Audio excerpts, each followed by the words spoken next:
Hey guys, welcome back to the channel. This is a story about what if Naruto stops Danzo from being Hokage. Before I start, please support for more amazing content, and do consider subscribing to my channel and share this video with your friends. This is written by Cannonballer 9 pin and link in description and support writer. Let's start the video. Chapter 1, Introducing the Knucklehead. And then I managed to summon Lord Fukasaku instead of the chief, Naruto said. Sakura looked at the knucklehead knowingly. What did you do then? She asked him, knowing that he would tell her anyway. I was amazed to see such a small toad appear after the amount of chakra I burnt to perform the summoning. But the pervy sage told me that Lord Fukasaku was an elder, and even he was amazed that I had managed to summon him. He even asked the old frog afterwards why he even answered the summons, and the frog told him that he had felt that nobody apart from Jiraiya had summoned him before. He was surprised, and so he decided to show up to see who had summoned him. Naruto grinned sheepishly, while Sakura looked at him, still amazed by the ability of Naruto to do the impossible. She said, I meant what you did about the fight, Baka. Oh yeah. Well, at first I thought that this summoning hadn't worked out. The old geezer frog had a lot of power for his age. He told us to distract the wolves for a minute while he meditated, and when he was done, he casually picked up the wolves as though they were small cats. And he threw them so far away that even I couldn't sense their smell anymore. Needless to say, they never came back to that area again. But then when I realized that the frog was an elder, it seemed kinda obvious for him to have such strength, didn't it?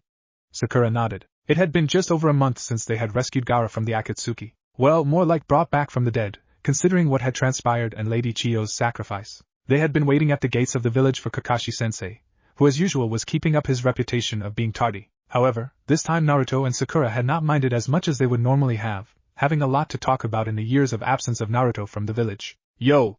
Kakashi said as he shined in front of his two students. All thoughts vanished from the minds of the two as they dramatically pointed at him and practiced synchronization and bawled out, You're late again. Well, a black cat crossed my path and Kakashi began and then barely ducked as two kunai were flung straight at where his head had been a second ago. Don't you give us that lame crap again, sensei, we don't fall for it anymore. Were you at the memorial stone again? Naruto queried. Kakashi rubbed his head, sheepishly nodding, and said, Well yeah, I was before trailing off. But then he gave them his famous eye smile. I have some news for you guys. The Hokage has given us a week off for some intense training. Sakura's expression remained neutral while Naruto jumped with ecstatic joy, all his anger forgotten. All right, sensei. That's just what I needed right now. Naruto shouted. I don't mean any offense, Kakashi-sensei, but can I know why we suddenly were given a week off for training? I can't quite get my head around it, Sakura asked, still carefully neutral. Kakashi nodded knowingly and said, I knew you might ask. I asked Lady Tsunade the exact same question, but her answer made me realize how right she was. Well?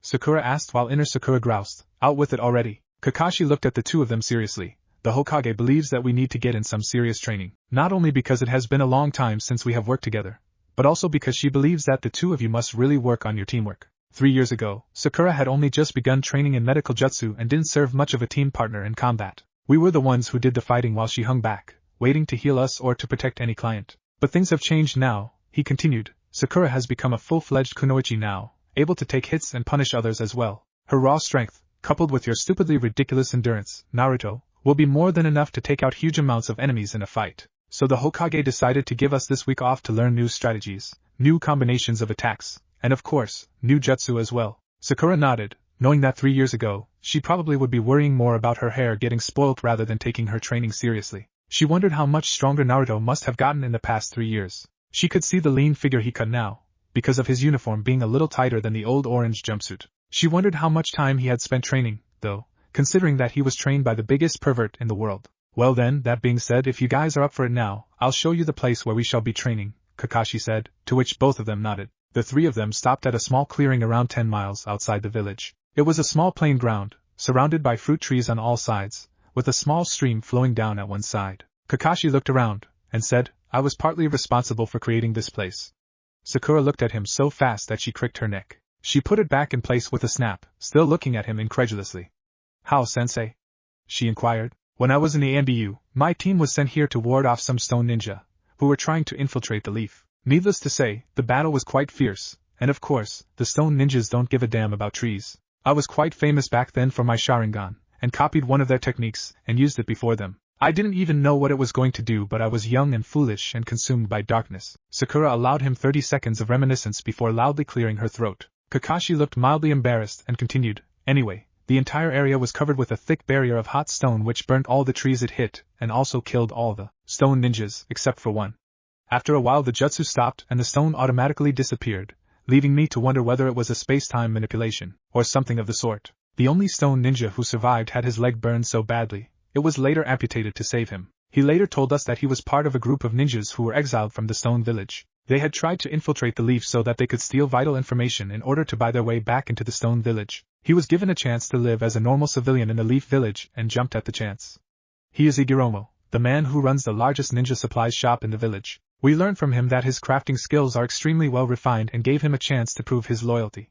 And it seemed to work out well. Anyway, he said, enough talking about the past.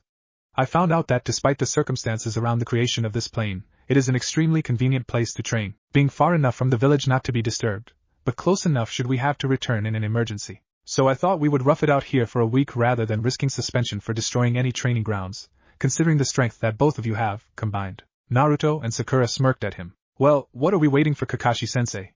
What do we start with? Naruto said before he noticed the you're a retard expressions on both Kakashi and Sakura's faces.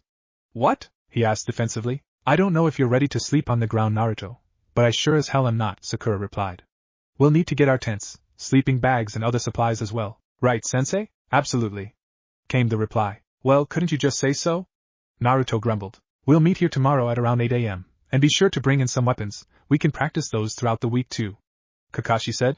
All right, sensei.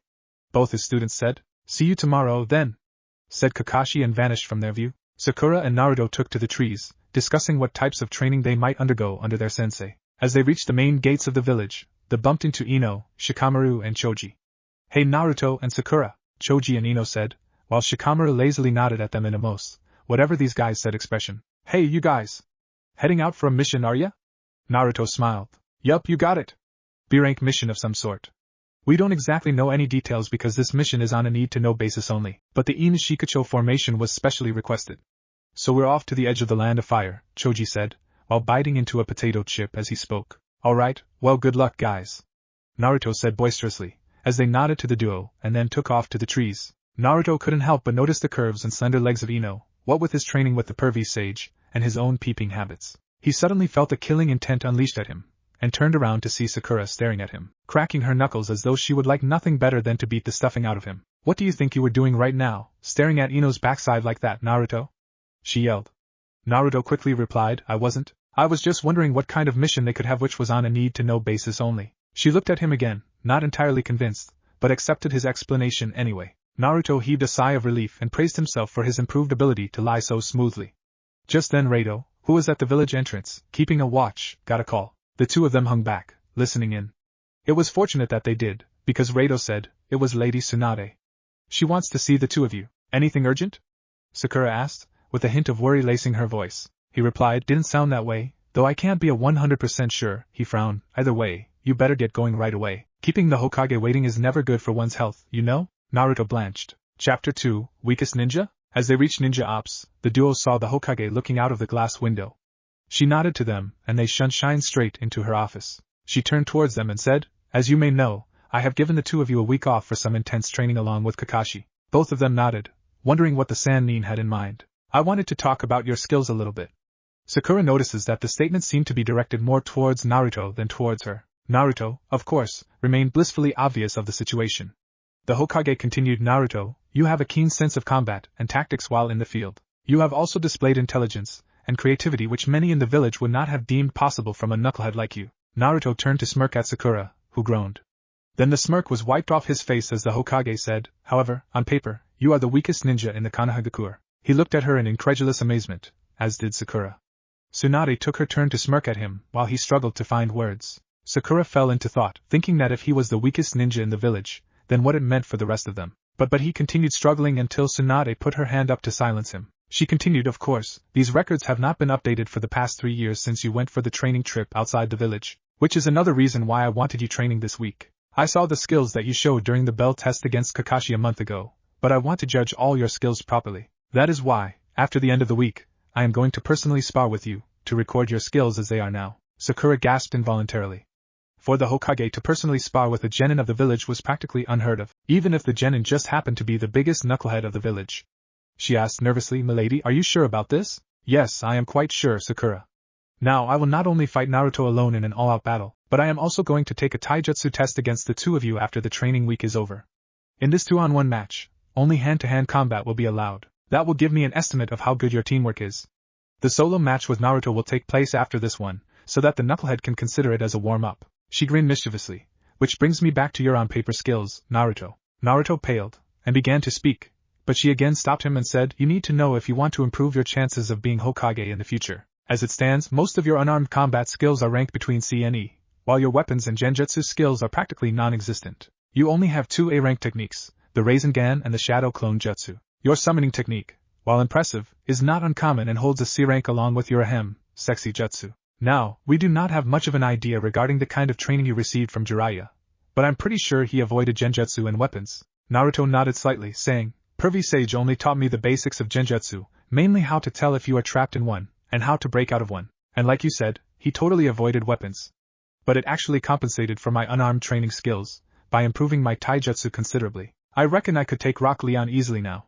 He said, and then realized how that sounded, adding hastily, I said that because the old pervert thinks that I could probably take on Guy-sensei in an even taijutsu match and beat him 45% of the time. Sakura looked at him numbly. Had Naruto really advanced that much in this time? Tsunade looks at his honest face and decided that he wasn't exaggerating. However, she decided that she would confirm it with Jiraiya soon. Very well, she said, let's proceed towards Sakura's report. Sakura nodded, knowing most of the records already. As you know, even I have not focused on weapon skills a lot, a simple reason being that in our time, weapons were considered a soft choice, because we were constantly at war with other villages and ninjutsu and taijutsu was the main focus during that time. This is the reason why neither of us taught you almost any weapons, and although I have learned a weapon and passed its skills on to you, I would be pleased if you took the help of a master in that weapon and asked him or her to train you. Sakura nodded, knowing that this would be the reaction of her teacher, and Naruto asked her, which weapon have you learned, Sakura? She replied, the battle axe. He nodded, realizing that with her immense strength inherited from the Hokage, she would be able to wield a battle axe quite easily. He considered the amount of damage she could do in a single swipe of the battle axe and understood how dangerous that weapon would be with the wielder as strong as Sakura. Then the Hokage continued, however, because of our heavy focus on taijutsu as well, I have left out genjutsu as well. Although Sakura is not oblivious to genjutsu unlike some others standing in this room. She paused to smirk at Naruto and then said, however, I would like you and Naruto both to work with a genjutsu expert to increase your skills in that regard. Sakura, your unarmed combat skills are mostly ranked between B and S, which is very impressive for a chunin, so I expect you to work on weapons, genjutsu and ninjutsu more, because you are sorely lacking in the latter as well. Sakura nodded, and Naruto asked Lady Tsunade, is there anyone in particular who can teach me any weapons? Other than Tenten? The Hokage frowned, knowing Tenten's mastery in weapons and wondering why Naruto didn't want to learn from her, but she didn't let it show and said, you can ask Irika to teach you a few weapons. He recently made jonin after you left the village and I'm sure he can teach you well, considering he was the only one who made an effort to teach you anyway. Naruto nodded, and Tsunade said, now go, and do some intense training to get back in shape as Team 7. Hi! Both of them saluted her, and shined back out of the office. On their way out of ninja ops, they ran into Shizen. Sakura immediately took the opportunity to ask her to teach them genjutsu. Shizen was happy to oblige and told them that she could take genjutsu lessons for them every weekend.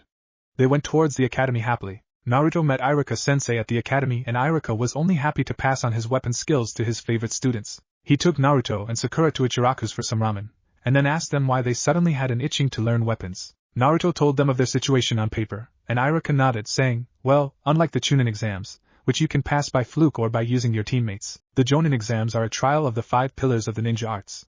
So unless you pass in all of them, you cannot become a full Jonin, so I will be happy to teach you all that I know. Which weapons do you know, Irika-sensei? Sakura asked. I have learned the Ziffo's short sword, the Manrikigasari, weighted chain, the pole staff, long sword, light throwing blades, tonfas and the staff blade, which is my primary weapon. Sakura frowned and asked, the staff blade, sensei? But that is just a training weapon and not usually used in real fights. Irika nodded, taking a bite of noodles and then said, do you know the way the staff blade works, Sakura? She nodded, saying, the staff blade incorporates attacks from any other weapon and makes it easier to practice different weapon styles at the same time with one weapon itself. Irika nodded again, saying, not only that, but the staff blade can be used in any way that all of the rest of my weapons can be used, except the light throwing blades and Manrikigasari, of course. So do you see the pattern here? Naruto spoke, since you have mastered all those weapons and the staff blade, you need only carry the staff blade with you and incorporate all the attacks from your other weapons into it. Both Irika and Sakura looked as shocked as they felt. They hadn't expected Naruto to come up with an explanation with words that he couldn't even spell. They wondered if there was more to Naruto than he was letting them on. Naruto continued, Irika-sensei, can you teach me the staff blade? I have had a longing to learn it for a while now, but I never found a teacher before. Irika said, of course I will. And what about you, Sakura? She thought about it and then said, I think I should go for the Manrikigasari and the pole staff. Both are slightly long-range weapons, and the Manrikigasari will allow me to use my strength, while the pole staff will help keep enemies at bay. Irika smiled at her thoughtfulness and said, okay then, barring any missions you guys might have, we shall begin training every afternoon at 4. Naruto said, Sensei, we won't begin training until next week. Grandma Tsunade has given us the week of to get in some teamwork training done with Kakashi-sensei, so we won't be available to train with you till next week. Irika looked at the two of them and thought, of course. Naruto has not been here in 3 years, and Sakura has turned out to be an excellent kunoichi as well. They will have to work on new strategies before they can head out for co-op missions. He smiled and said, not a problem, Naruto. It's not like I'm going anywhere. Okay then, see you later, sensei. They both said as they exited Ichiraku's. He smiled and continued eating silently. Okay, Sakura, looks like we have some teachers to learn genjutsu and weapons from now on. Well, I'll see you tomorrow for the training with Kakashi-sensei, Naruto said. Then he added, make sure you reach by 10 a.m. Sakura frowned and said, but I thought Kakashi-sensei said 8. She trailed off, realizing who she was talking about, and what Naruto had said, and smiled mischievously. You got it, Naruto. They headed home and split up when they had to take separate paths. The two of them thought only one thing as they reached home: why did Kakashi-sensei and Tsunade keep saying intense training? Chapter 3. The training begins. Hey, good morning, Kakashi-sensei. Naruto wished his tardy teacher as he and Sakura jumped to the trees alongside him. Naruto? Kakashi looked at him. I thought I said 8 a.m. to you guys. Of course, when you say 8 a.m., you mean 10 a.m., sensei, Naruto said lightly, causing Kakashi to smile sheepishly. I guess you're right, he said as they continued along to their destination. They didn't speak for a while, then Naruto asked, so what kind of training are gonna do, sensei? You'll see soon enough, Naruto. It's twice the type of training I did back in the day, Kakashi replied, with just a hint of darkness in his voice. Naruto and Sakura shuddered involuntarily. They reached the plain where they were to train and set down their gear. They noticed that Naruto had only one small bag with him, which could definitely not have contained his tent within it. Sakura started getting annoyed and asked him, where is your tent bag, Baka? Naruto just smirked at her, and pointed to his belt. Ever heard of storage scrolls, Sakura? Of course I have. What a stupid, she trailed off as she saw him focus his chakra into one of the scrolls he had just taken off his belt, and saw a tent appear. She frowned, thinking, it's not uncommon to use storage scrolls for small things such as weapons, but to keep a tent or other bigger objects in scrolls requires a higher skill level of Fuinjutsu. I keep my battle axe in my scroll, but I never would have thought that Naruto knew Fuinjutsu. I wonder how many surprises he is gonna show us now that he's back. If Kakashi was surprised, he hit it well, saying, not a bad idea to use Fuinjutsu to keep a tent in it. Can you show me the hand signs and the kanji so that I can also use it next time? Naruto smiled and said, sure thing, sensei. But how will you create? He trailed off as Kakashi gave him an eye smile and uncovered his headband. I see, Naruto said, and started the hand signs. He signed Ushi, Uma, Tori, Hitsuji, Na, Tatsu, Mi, and Kakashi quickly recorded the technique. Then Naruto opened the scroll from which he had summoned the tent and showed Kakashi the kanji. After Kakashi had recorded that as well, he created a Fuinjutsu scroll immediately, and was surprised that it took almost no chakra from his reserves to store the tent in there. He looked at Naruto again with a little more respect than usual. Where did you learn this technique from, Naruto? I don't think Master Jiraiya was particularly fond of Fuinjutsu, he said. Naruto smiled widely and said, that's a long story, Kakashi-sensei, maybe another time. Kakashi nodded, understanding that Naruto did not wish to share the knowledge at the time, so he did not press further. Alright, ladies and knuckleheads, today we are going to be working on the first pillar of the ninja arts, namely taijutsu. As we know already, taijutsu is the use of hand-to-hand combat, mostly without chakra but, in some cases, using chakra to boost one's strength to an almost inhuman level, he said, slightly inclining his head towards Sakura, who just smiled sweetly at him, causing him to shudder. Taijutsu has hundreds of forms and methods, but most shinobi prefer to learn a handful and refine them rather than try to learn dozens which they can barely use. As of now, the Leaf Village is the second strongest hidden village when it comes to unarmed fighting. The strongest, of course, is the Stone Village due to their solid builds and the ability to take a hit properly, without flinching. However, every form of taijutsu is susceptible to something or the other. The ability to refine the form to an extent that no one can break through, that is the mark of a true master. For example, there are very few people who can break through the gentle fist by their strength alone. A live example, of course, stands in front of us, Kakashi said, reminding them of their first Chunin exams.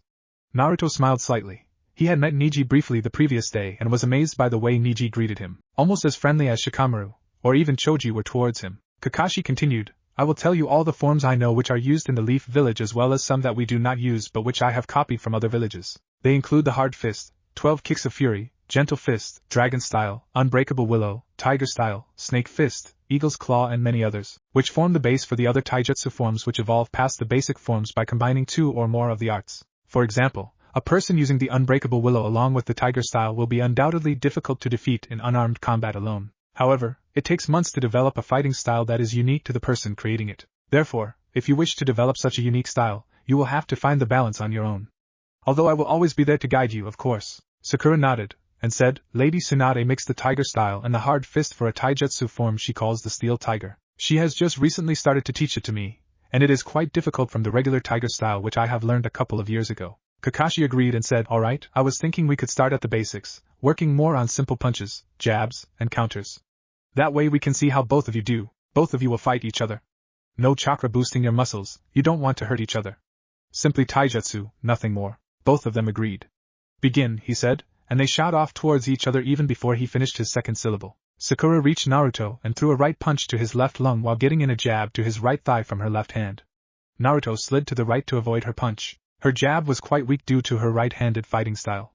Naruto blushed as her left hand touched close to his privates as he had slid to his right instead of left. She blushed furiously too, but pressed the attack even as she twirled around to avoid his left uppercut and land a blow of her own on his left shoulder. Even though she was not boosting her chakra, Naruto felt a slight crack in his left shoulder before the bones started healing automatically. Damn it, Sakura, how did you do that?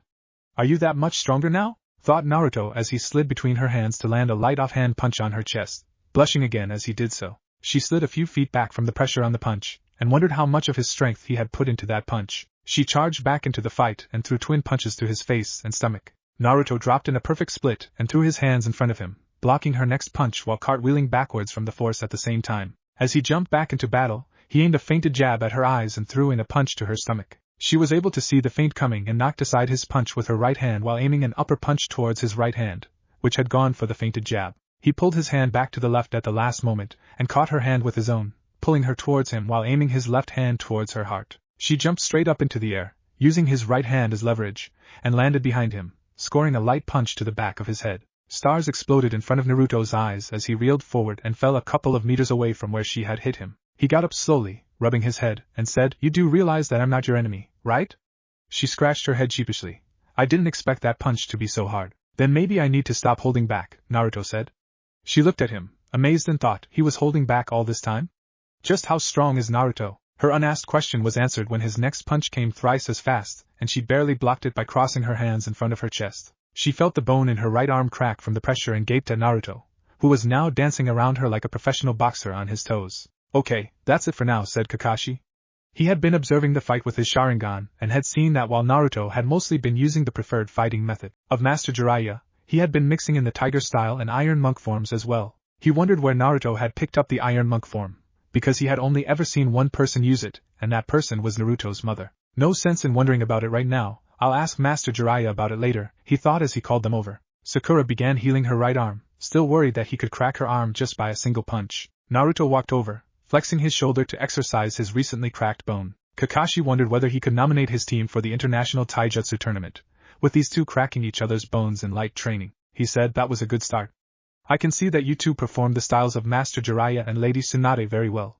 Naruto, were you using the Iron Monk form there? Yes, sensei. But before you ask, it's a long story connected to the thing we spoke about earlier, Naruto replied carefully. He added, even the pervy sage has promised not to tell anyone until I am ready to reveal it, so there is no use asking him. Kakashi nodded and then started telling them a few tricks he had picked up during his time in the NBU. The two of them started listening appreciatively, and Kakashi made them work in sets of each style. They went on for the rest of the day, until both of them were sore. Kakashi said, tomorrow, we can start with the real training?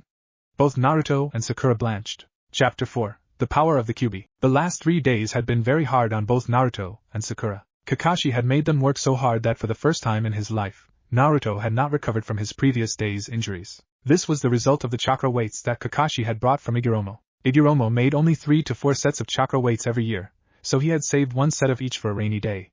Kakashi only needed to ask and he got them in an instant. The chakra weights were divided into 3 categories, that is, blue, yellow and red. Kakashi explained how the weights work. The blue weights weigh 25 pounds each, the yellow weigh 50 pounds, and the red weigh 100 pounds each. By channeling one's chakra into the weights, one can reduce the weights by a factor of 5. So 1 red weight will measure 20 pounds if it is being fed chakra. But these are greedy things, and will take as much chakra as you can provide. So if you do not have enough chakra control over your body, you will feel the full weight of the chakra weights. Sakura fell backwards onto the ground and started to heal her injuries with whatever little chakra she had left. Naruto was still standing, if only barely. Sakura looked up at him and gaped at how he was still holding up after the punishment they had just gone through. Each of them was wearing 5 red chakra weights on each leg and 5 yellow and 2 red chakra weights on each of their hands. After having their chakra expended, the students had felt the full weight of the chakra weights on their limbs and had not been able to cope up. Kakashi had seen a glimpse of red entering into Naruto's eyes and had enabled his Sharingan to see if he could spot anything. But the moment he uncovered his Sharingan, the warrior stopped seeing the red glimpse and decided that he had just imagined it. "How are you doing it?" Sakura asked Naruto that evening. Their teacher had gone to collect some dinner from the village since the two were too exhausted to do anything else. "Doing what?" Naruto asked her, totally confused. Sakura presses, "How are you managing to stand at the end of the day with those weights on? If I put it bluntly, I'm just as strong as you. What are you doing differently?" Naruto looked at her surprised. "I don't really know, Sakura. I just seem to have more stamina, I guess," Sakura sighed.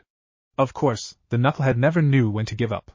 That had to be part of the reason at least. Kakashi-sensei had removed their weights for them because they could not even move their muscles. As they debated what to do next, Kakashi appeared next to them, along with Shizen and Ino. The duo looked at the newcomers, surprised to see them, and looked up questioningly at Kakashi-sensei.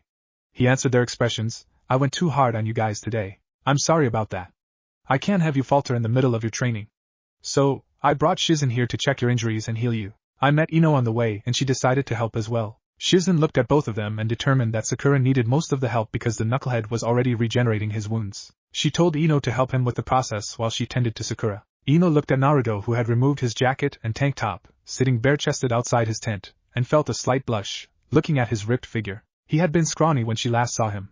She went over to his tent and told him to lie down inside so that she could heal his wounds properly. As the two of them started working on the students' wounds, Kakashi slid up to Naruto's tent and said, "I wanted to talk to you, Naruto." "Yeah, Kakashi-sensei?"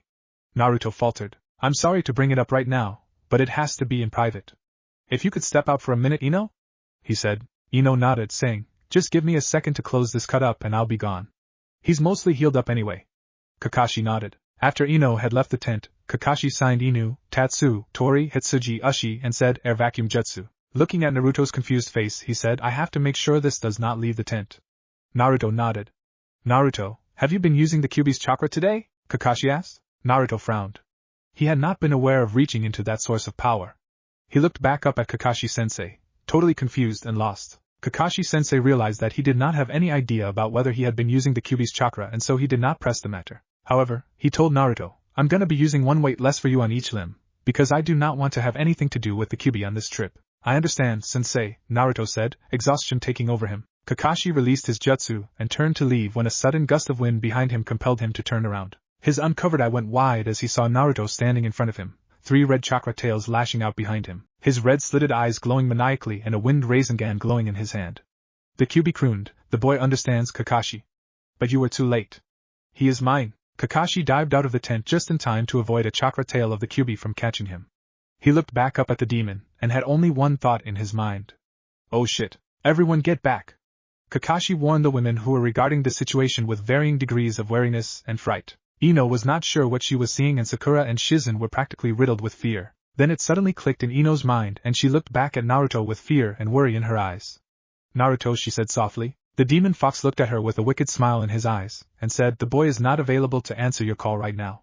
But you can leave a message." With that being said, the Kyuubi dashed towards the women with the wind Rasengan becoming dangerously bigger with every step. Shizen tried to get in between the Kyuubi and the students, who were paralyzed with fear. But the Kyuubi suddenly stopped. He looked down at his left foot, with a bewildered look on his face. But suddenly, the left half of Naruto's face became clear and he roared, "Hold it right there, Kyuubi!" The others looked at the now clear part of Naruto, totally amazed at his ability to repel the Kyuubi on his own. Kakashi stared at the evolving form and wondered, how did he do it? How can Naruto be so strong despite being almost unconscious a few moments ago? Then he remembered the chakra tags that Master Jiraiya had given him. The old pervert had said that they would drag out the chakra out of the boy, should he ever be influenced by the Kyuubi. But he had also said that the tags would only work up to the 2 tails mode. But Kakashi decided to risk it, seeing that Naruto had already taken control over half his body. Meanwhile, in the psyche of the seal, Kyuubi was having a hard time digesting the fact that Naruto was able to force partial control over his influence. He wondered whether there was more to Naruto than he had thought. He said, "Do you really think that you can stop me in this state of yours? You were hardly able to stand some time ago." Naruto grinned smugly, causing the Kyuubi to become even more frustrated. What are you grinning at like that for, boy? Naruto's smile became much wider, and suddenly the Kyuubi's mind realized what had happened. Even when Naruto had been in one or two tails mode, his body had regenerated to a point where it was almost impossible to cut him and expect it to bleed. The Kyuubi had been sending all the chakra possible outside its psyche to take control of the boy, and in that haste, he had also healed the boy instantly, regenerating not only his body, but also his chakra supply. Naruto grinned as the Kyuubi mulled over things as they were at the moment. He thought, I could kill one or maybe two of the weaklings outside before Naruto takes back the control, or I could try to force Naruto back somehow and then possess his body again. No, that won't work. The boy's will is too strong. Then what can I do to? But the beast had wasted too much time thinking. Faster than anyone could see, Kakashi substituted himself for the small log of wood in front of Naruto, and slapped two of his chakra tags to Naruto/Kyuubi's forehead. No! The demon cried out as he felt his energy being drawn away from him, and tried to take Naruto's body back into his control, but it was a losing battle. Naruto wrested control away from the Kyuubi and for good measure, sent a Raisin Shuriken in his psyche through the seal to the Kyuubi. It was enough to distract the orange fox for a second, enough for Naruto to take total control into his own hands. Naruto shuddered as he sat slowly onto the ground, not knowing that he was still bare-chested. Kakashi darted into his tent, and got his jacket out for him. Naruto slipped it on thankfully and asked, What just happened, Kakashi-sensei? Why did the 9 tails come out?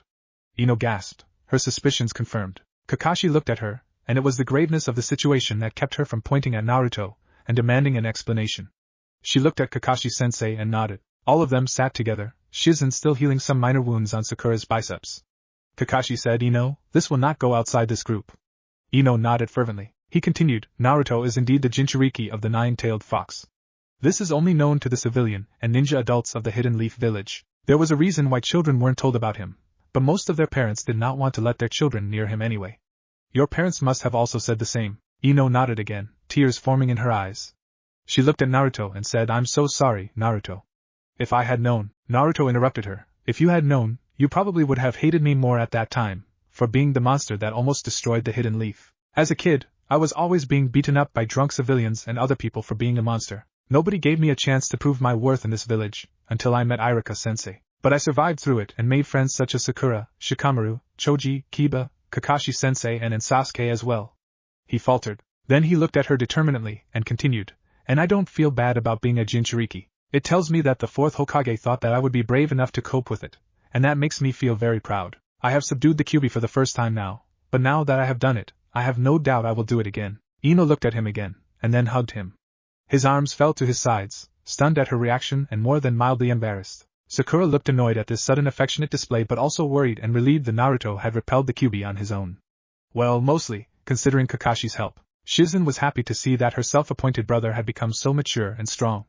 And Kakashi-sensei gave Naruto his eye smile. Chapter 5, The Training Ends. The rest of the week went by normally, with Ino and Shizen dropping by once more, this time to have lunch with the team. Sakura noticed that Ino kept glancing towards Naruto, but she guessed that it must have been because of the Kyuubi and decided not to talk about it yet. Kakashi-sensei had picked up their training again but was making sure not to tax Naruto too much. He had his Sharingan out every day, making sure that he did not spot a single bit of Kyuubi's chakra in Naruto's body, apart from the stomach where the demon was sealed. In the entire week, they had grasped the basics of all the taijutsu forms Kakashi had taught them, learned a few ninjutsu of the wind, lightning and water affinities. Naruto had displayed proficiency in wind and lightning, but could not grasp water jutsus at all. Kakashi took a guess that the Kyuubi, being a fire spirit, must have interfered with this ability. Sakura could handle water and lightning well, although she was weaker in lightning jutsus than Naruto.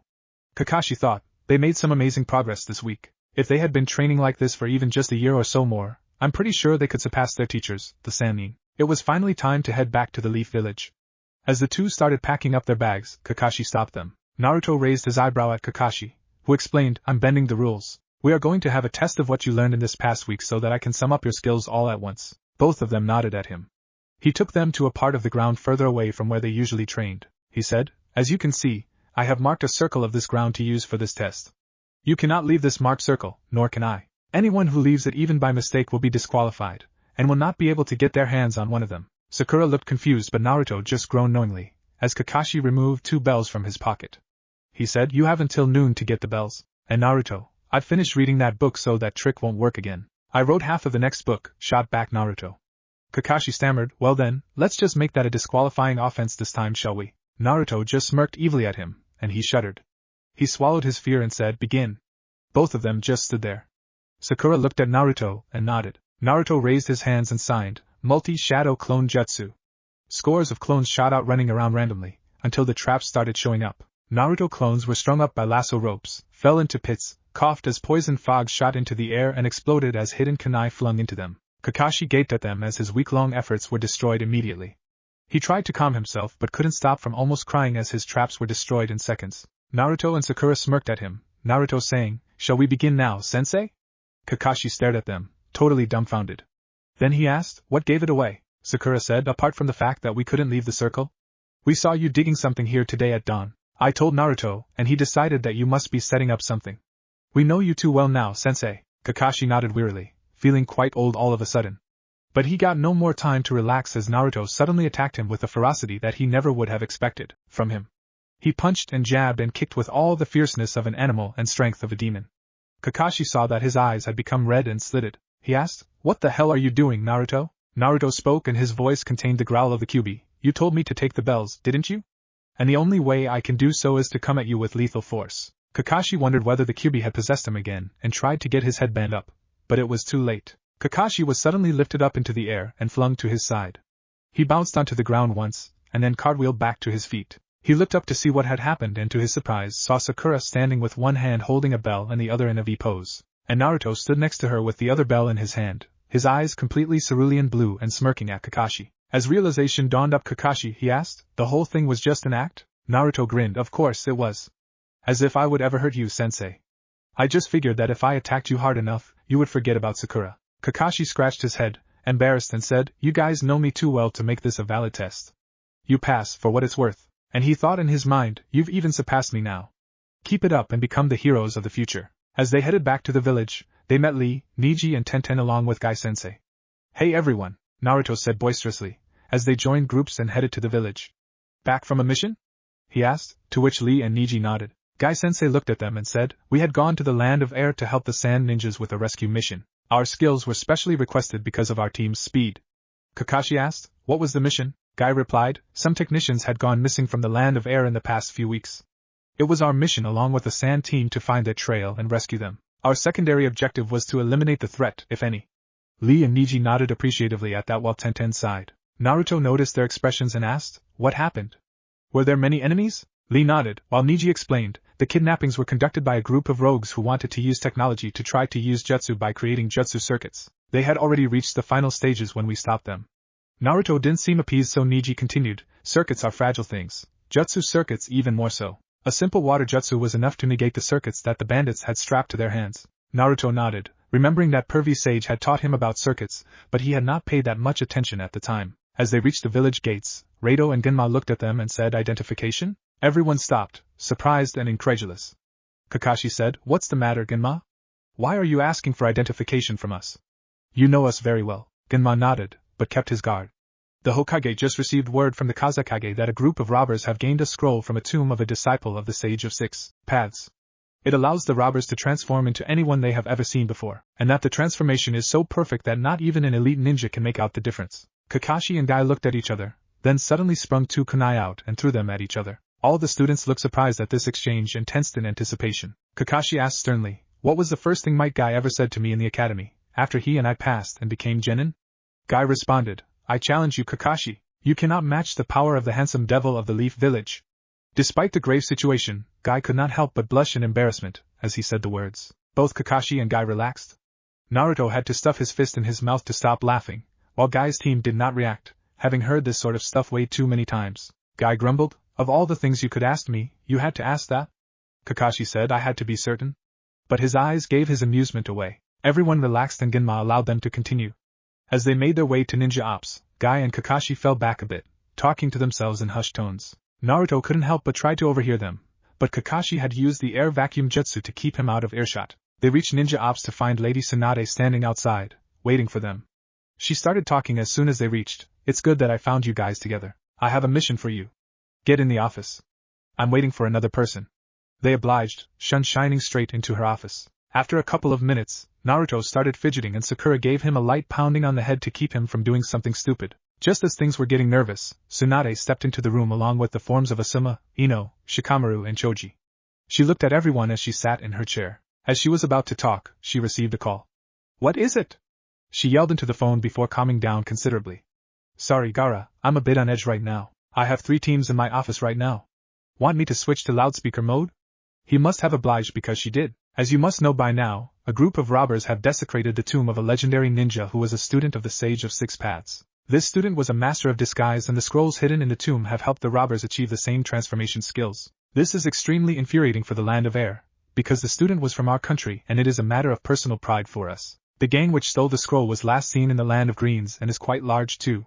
I am sending 3 teams to the Land of Greens. I wish to take the help of your teams as well, since these robbers could be anyone. You need to find and eliminate these robbers. Show no mercy. Gaara's cold and slow voice showed that he was deeply insulted by this bold show and was going to go to any extent to stop this immediately. Naruto cracked his knuckles happily, but Kakashi looked at Sakura and they nodded at once. Kakashi said, with all due respect, I would like our team to be replaced with Team 8. Everyone looked at him in surprise. Then they saw the look in his eyes and the tattered clothes of Naruto and Sakura. They realized where Kakashi was coming from. Lady Tsunade looked at them and asked, Why Team 8, Kakashi? He nodded, knowing she would ask. Team 8 is a tracking specialist team. Shino's bugs, Kiba's nose and Hinata's eyes cannot be fooled. I have no doubt that they would be a much better choice. Even if we have a better combat ability, they compensate with it because of their respective clans' hidden jutsus. The Hokage understood, and then Kakashi continued, Besides, I wish to speak to in private, with something concerning Naruto. Tsunade replied, Don't worry about that, Shizen told me everything. However, we will need to talk to you privately, Ino. Ino nodded, and her teammates looked at her. She shook her head and they understood. Lady Tsunade continued, addressing the rest of them, All of you, go and get some rest. Pack your bags and gear. You will meet me at the gates tomorrow at 7 a.m. Rendezvous with the hidden sand ninja at the Land of Greens. Gaara and I will give you a password with which you will recognize each other. Understood? Yes, milady. All the shinobi said, except for Kakashi, Naruto and Sakura. The Hokage dismissed everyone but for the 3 of them and Ino. Ino looked at the Sannin and said, A blood oath, right? Lady Tsunade nodded sadly. It is necessary, to preserve the knowledge until it is time to let it be known. Ino asked, And what will the penalty be? The Sannin replied, Memory loss should be sufficient. Ino nodded, lowering her top slightly to inscribe the kanji for the blood oath on her chest. Naruto couldn't help but peek and got a small nosebleed. Ino didn't notice, but Sakura sure did. As Naruto clutched his head in pain, Ino continued, I, Ino Yamanaka, of the village hidden in the leaves, pledged to keep the secret of Naruto being the Jinchuriki of the 9 tails from anyone in the world except those in front of me right now unless it is somehow required. If I should convey this information to anyone, then I shall lose all memory of the taboo subjects. Lady Tsunade nodded at her, and dismissed her. Ino looked at Naruto once before leaving. Naruto nodded slightly towards her and gave her an encouraging smile which she returned. As she left, all eyes returned to the Hokage, who said, Now, I want to know everything in detail. What happened? Kakashi explained how his training regime had caused Naruto to exhaust all his chakra, using the Kyuubi's chakra, and it had led to the beast taking over. As he went on, Tsunade's eyes narrowed. She thought, so, Minato's seal was not as strong as we thought it. It is already cracking slowly, and if we do not do anything soon, we may as well have signed our own death warrants. She looked up at them, and said, Now that you guys aren't going on the mission, I want both of you to rest for 2 days. After that, I will take your test. Both of you are dismissed. Kakashi, hang on. Naruto and Sakura took their leave, and Kakashi looked at the Hokage. Tsunade sighed and said, Another seal will have to be applied over Minato's seal, Kakashi. I do not want to take any chances of letting what happened 16 years earlier repeat again. He nodded, thinking of the same thing. However, we must make sure that the seal is evenly matched. You know that Orochimaru had once put a 5-pronged seal over the 8-trigram seal, right? The Sannin nodded. Jiraiya told me about it interfering even with the boy's own chakra. But we'll find another seal. Most possibly the divine zodiac animal seal. Kakashi's eye widened. Chapter 6, Showtime. Sannin vs. Genin. As the 2 days passed, Naruto and Sakura recuperated. Naruto, of course, was back to full energy in a day, but Sakura took some extra time to heal. However, after the 2 days were over, both the students were ready to fight their Hokage. The Hokage called them over to Ninja Ops and told them that their match would take place where they had done their training. Both Naruto and Sakura agreed, having become familiar with the layout of the ground now. Well then, it seems like it's finally showtime, kid. Tsunade said. Naruto grinned back at her and said, It's not gonna be like last time, Grandma. You won't even be able to touch my forehead this time. We'll see about that, Tsunade shot back. They reached the ground and Tsunade took off her overcoat. Naruto managed to somehow maintain his concentration on the upcoming fight, which was hard considering the 2 huge distractions in front of him. Sakura, on the other hand, was totally calm and focused, as though she had done this 100 times before. Which wasn't really far from the truth. As the Hokage said start, both of them charged at her. A frontal assault? She thought with a snort. They were a decade away from challenging here face to face in taijutsu. But as Sakura took a punch from the legendary sucker, she exploded into a cloud of white smoke. A substitution? Or was it Naruto's shadow clone? Thought Tsunade as the smoke cleared. She saw a log in front of her and realized it was a substitution. Naruto charged in with a mix of hard fist and iron monk, and her eyes widened, seeing the moves of her once friend come alive in front of her. The Hokage wondered where her apprentice was, not having known where the substitution was done from. She was pushed backward, Naruto guiding her and keeping himself clear of her attacks. Tsunade, meanwhile, constantly searched for Sakura. She found the young kunoichi near the edge of the ground, staring intently at the two of them. Just as she wondered why Sakura was not attacking, she succeeded in driving Naruto back towards the log which she had previously seen Sakura substitute for. Suddenly the log burst into another cloud of smoke and Sakura emerged, her fully muscle-boosted punch catching Tsunade straight in the jaw. As the Hokage went flying into the trees, she saw that she was flying straight towards Sakura, still standing at the edge of the ground, looking at her triumphantly. Before Sakura ended the transformation and turned into Naruto, who pulled Tsunade's hand hard and flung her back into the middle of the ground where Naruto and Sakura were waiting. The Naruto at edge of the ground disappeared in plumes of white smoke and Tsunade rolled to her feet. So, she thought, the Sakura at the edge of the forest was a shadow clone of Naruto's. The real Sakura was the one who I punched. She transformed into a log, giving me any ninja's first conception that she had substituted. As I searched for Sakura, Naruto's plan was to initially push me towards the edge where I would see Sakura, which was Naruto's shadow clone, and then guide me back to the log, where the real Sakura would transform back to normal, and clock me in the jaw. What a flawless and perfectly executed plan. Did they plan this from before or did they do it just now? But she couldn't think any further before Naruto and Sakura charged again, this time for earnest. As Sakura was hit by the Sannin one more time, this time much harder, she went flying backwards towards Naruto, who caught her arm, rotated her in midair, and sent her flying back towards the Hokage at twice the speed. The Sannin felt as shocked as she looked. To take the inertia of my attack and use it against me? This is the first time I have ever seen something like this. Even Sakura bawled out, "What the hell, Naruto?" As she flew straight into a Tsunade readying herself for a right thrust kick, but at the last moment, Sakura again exploded into a log. Tsunade did not pause to think but splintered the log into tiny pieces with her kick. Well, it was a real log this time, and she barely dodged as Naruto came up in front of her, and his punch caught her in the shoulder instead of the jaw. She could not believe herself. Naruto throws her against me, she yells at him, then substitutes herself knowing that this time I will break it apart, only to have it distract me while Naruto comes up behind the log and attacks me. And all of this without uttering a single word. Amazing! As she jabbed Naruto in the stomach, he exploded into a cloud. What now? Tsunade thought desperately. She heard a small rumbling in the ground and barely rolled aside as Naruto came up from the ground and his fist still caught her right leg, which cracked from the sheer amount of force he put into his punch. While she sent chakra into her leg to repair her bone, she suddenly felt that she was missing something. She realized what it was when it knocked her to the ground in front of her. It was Sakura, who had punched the Sannin straight in the small of the back. As the Sannin dodged their blows, she looked for a way out of this and saw a glimmer of hope. She transformed into a log, taking a page out of their book. That will put them off, she thought. Sure enough, Sakura immediately turned and began to scan the area, but Naruto had other plans. He kicked Tsunade in the ribs hard enough to destabilize the transformation. She rolled away shocked. She looked at him questioningly, and he spoke for the first time that day. "I can smell you." "Alright, that's it for me," the Sannin said. "You have both done wonderfully in the teamwork test.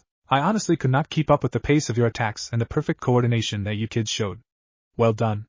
Naruto and Sakura smiled and high-fived each other. "Well, a short rest, and then round 2, Naruto," Tsunade said while thinking, if he's alone, he can't pull these tricks against me. But then he has his shadow clones. I better watch out. Around 5 minutes later, both, the Sannin and the Genin were standing in front of each other. This time, Sakura was the one to call it.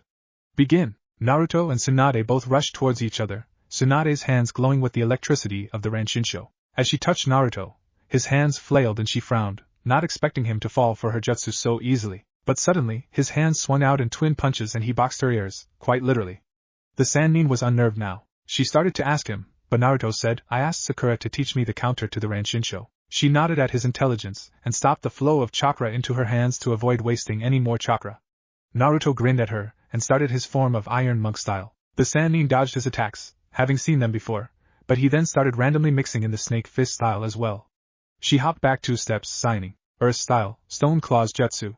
7 sturdy claws of stone broke out of the earth to trap Naruto, who quickly signed, Lightning style, Stone Cracker Jutsu. The talons broke into several pieces. As she looked at him, he said, "Kakashi-sensei taught it to me last week." She nodded before signing again. Wind style, Wind Screen. The master medic sent out a huge blast of compressed air chakra towards Naruto, who substituted himself for another log of wood. He appeared to the right of Tsunade and rushed in, preparing a Rasengan in his right hand. Thank God that I can finally do it without a clone, he told himself. During his trip with Jiraiya, Naruto had finally learned to mold his chakra into the Rasengan without using a clone. The solution had been simple. As the pervy sage had suggested, Naruto's chakra flowed counterclockwise, while he had molded his chakra clockwise. The old sage had said, if you learn to mold your chakra in the direction opposite of what you do now, your chakra will not destabilize because it will not have any opposing force to hold it back. So it had taken a few days, but Naruto had managed to finally create a one-handed Rasengan on his own. Now, Naruto used that attack, keeping it behind his back the entire time. The female Sannin looked at his run, determining that he probably had some shuriken or kunai in his hands, not knowing about his new ability. As he reached closer, she prepared herself for whatever he might throw at her. Her eyes widened in shock as she saw the brightly shining ball of chakra thrust between her arms straight into her solar plexus. Rasengan! Roared Naruto, as the ball shredded her skin and flesh and sent her flying backwards. Luckily, Lady Tsunade was not a legendary ninja for nothing. She had already sent her chakra to block her stomach from most of the attack, but she remembered that Kabuto had done the same, and it had still affected him. She had only one option at the moment, and although she hated herself for doing it, she had no choice. She got up unsteadily, put her hands together and gathered her chakra. Sakura frowned and then realized what she was doing. She gasped. Tsunade began to glow in a reddish aura. She intoned, Reserve CO release. Ninja arts, mitotic regeneration. Naruto also stared at her as his Rasengan's damage was repaired in an instant. Tsunade charged at him, fully regenerated, but he was already planning his next move. As she got closer to the point of no return, he spawned a single shadow clone without hand signs.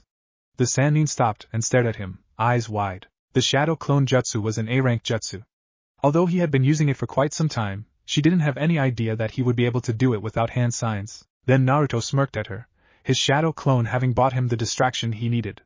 He quickly signed and shouted, Wind Style, Cyclone Spikes Jutsu. 15 spikes of sharpened air chakra flew towards Tsunade and skewered her. Although she managed to dodge 8 of them, 3 of them fully hit her and blasted back through her body, and the rest nicked her body in the arms and legs. But she healed even as she charged towards him, and his shadow clone sacrificed itself for him, as her muscle-boosted punch almost went through the body of the clone. As he hopped back, he went to sign again, but she flung a kunai at him and broke his concentration. She leaped ahead for a high kick. High kicks were considered dangerous because if the opponent got around them, the user was particularly susceptible to being attacked from the back. But the female Sannin didn't bother, knowing that she would regenerate and desperate to get an advantage over Naruto. But Naruto simply took the kick on his shoulder and smirked as the large bruise on his shoulder under his jacket began to heal immediately. She pressed the attack but was unable to land any blows at him while he constantly jabbed her and punched her, causing her to sustain the mitotic regeneration for more than half an hour. As she felt her chakra begin to ebb away, she paused. Naruto stopped, thinking that this was some ploy, but she put her hands together and ended the regeneration jutsu. He stared at her until she called him and Sakura over. They jogged over and she said, panting slightly, I have never seen such level of teamwork and individual skill before. You guys passed the test. Naruto grumbled, not fair Grandma Tsunade. I was hardly getting started. Tsunade blanched. Chapter 7, Time to Report. Tsunade's amazement. As Naruto and Sakura reached back to the village with Lady Tsunade, they were asked for identification again. Tsunade gave them her ID and they nodded. They looked at the other two, but Tsunade said, I'll vouch for them, because I just fought them and I know for sure that they are the real deal. Rado and Genma gaped at her in amazement, as she passed them, smirking slightly, before remembering that she had lost. That sobered her up pretty quick. As they reached the office, Tsunade took out their reports and told them, I am extremely impressed with your skills, both individual and as a team. I am putting you back on regular rotation duty from Monday. Now I'm going to make some changes in your report. Naruto, I know everything about Sakura, her jutsus, her strength and her weapon skills.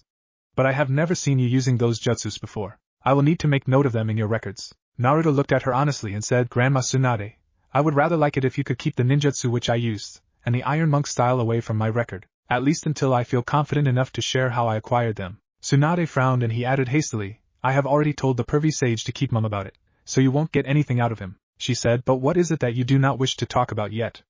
Naruto smiled sheepishly and said, I don't want to get people's hopes up before I become a chunin or a jonin. She nodded, suddenly understanding that he wanted to keep the secret because he was still a genin by rank. However, that shouldn't have stopped him from telling her. He's hiding something large, Tsunade thought, but didn't press the matter. Sakura was looking quizzically at Naruto as though she couldn't understand something about him. He fidgeted uncomfortably under their stares. Finally, Tsunade decided, I will make a record of your taijutsu improvements, except for the Iron Monk style. And tell me which jutsus you learned from Kakashi. I can put them in the reports as well, can I? Naruto nodded and Sakura said, I also learned a few new jutsus, milady. I think you can add them to my reports too. The Sannin agreed. I need to talk to you privately, Naruto. So I'll get Sakura's report done first. He looked at her, wondering what she wanted to talk about. Sakura stepped forward. The Hokage opened Sakura's report and looked up at her expectantly. Sakura hesitated for a second and then started speaking. I learned mostly lightning style and water style jutsus. Kakashi-sensei knew that I have an affinity for lightning, because of my mastery of the Ranshinsho. Tsunade smiled slightly, while Sakura continued, also, I'm basically an earth chakra user. So water chakra was easier for me to learn as well, but I have absolutely no chance in using wind or fire chakra. The Sannin looked at her and said, well, everyone has their own affinities. For you to have 3 types of chakra affinities is a huge accomplishment. You will easily be able to make it to Jonin. Sakura blushed slightly from the praise and continued, I learned the following water style jutsus from sensei. The water style, vortex jutsu, giant vortex jutsu, water wall and the water dragon jutsu.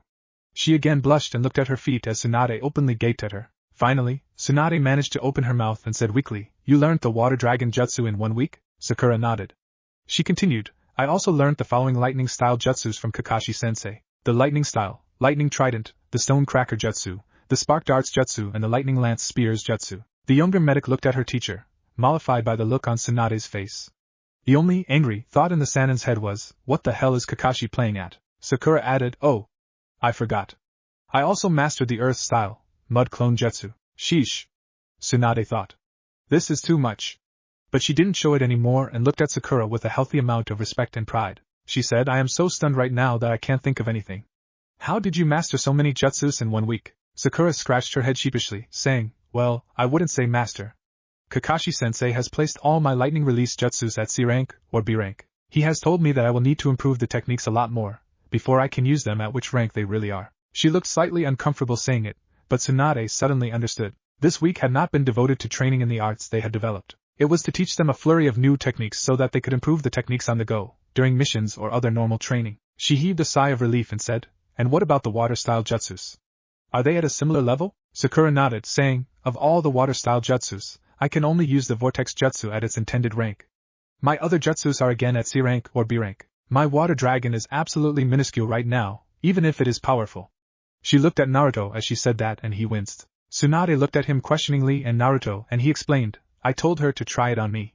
It broke my back with its force. If it was at its full level, I probably would have been dead. Tsunade glared at him. What the hell were you thinking, Baka? How could you do something so stupid? He looked back at her saying, you know how fast I regenerate. Also Sakura was there to immediately heal my wound. So it didn't really matter. It matters to me, you stupid knucklehead. And if you ever try something like this again, I'll give orders to let you die. Is that understood? He blanched at her expression and nodded fervently. The Sannin calmed down a little and looked back at Sakura. How could you even carry out such a risky plan, Sakura? Did you not know that the water dragon jutsu is an A rank jutsu, bordering on S rank, depending on the strength of the user? Sakura looked down again, unable to say anything. Tsunade forced herself to calm down completely, before continuing, be that as it may, what's done is done.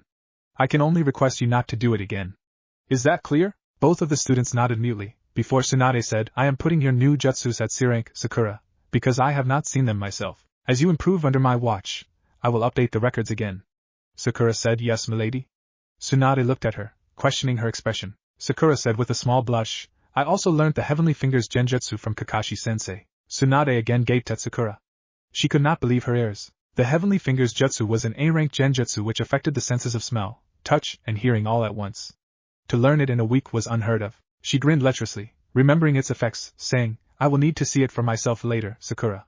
I can't be sure whether you have got it correctly. Sakura looked at her in confusion, saying, but how will you? And then she realized why Tsunade was grinning. She blushed more and murmured her assent. Tsunade said, okay now, is there anything else? Sakura shook her head, and the Sannin said, then you may leave now. Sakura took her leave, looking at Naruto once before she left, who gave her a big thumbs up, and a smile.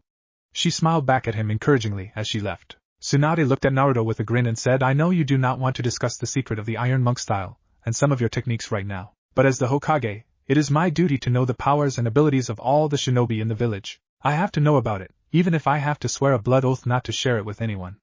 Naruto looked at her carefully, before nodding. She made a blood oath immediately, and he began to tell her about his trip. The Hokage looked up at Naruto in astonishment, before hiding the look behind feigned neutrality. Her back slumped. She had to hand it to him. The boy was a prodigy. If he had not wasted his time playing tricks when he was younger, he would definitely be a Jonin by now, and Hokage in a few years' time. As it stood now, he was stronger than anyone else in the Hidden Leaf, and probably the other villages too. And that was without having the QB sealed within him, Naruto said, so that's all there is to it. Do you understand now, why the pervy sage and I don't want anyone to know yet? She nodded gravely, before saying, don't worry, I'll make sure to keep it safe. Not that I have a choice now, with my blood oath and all.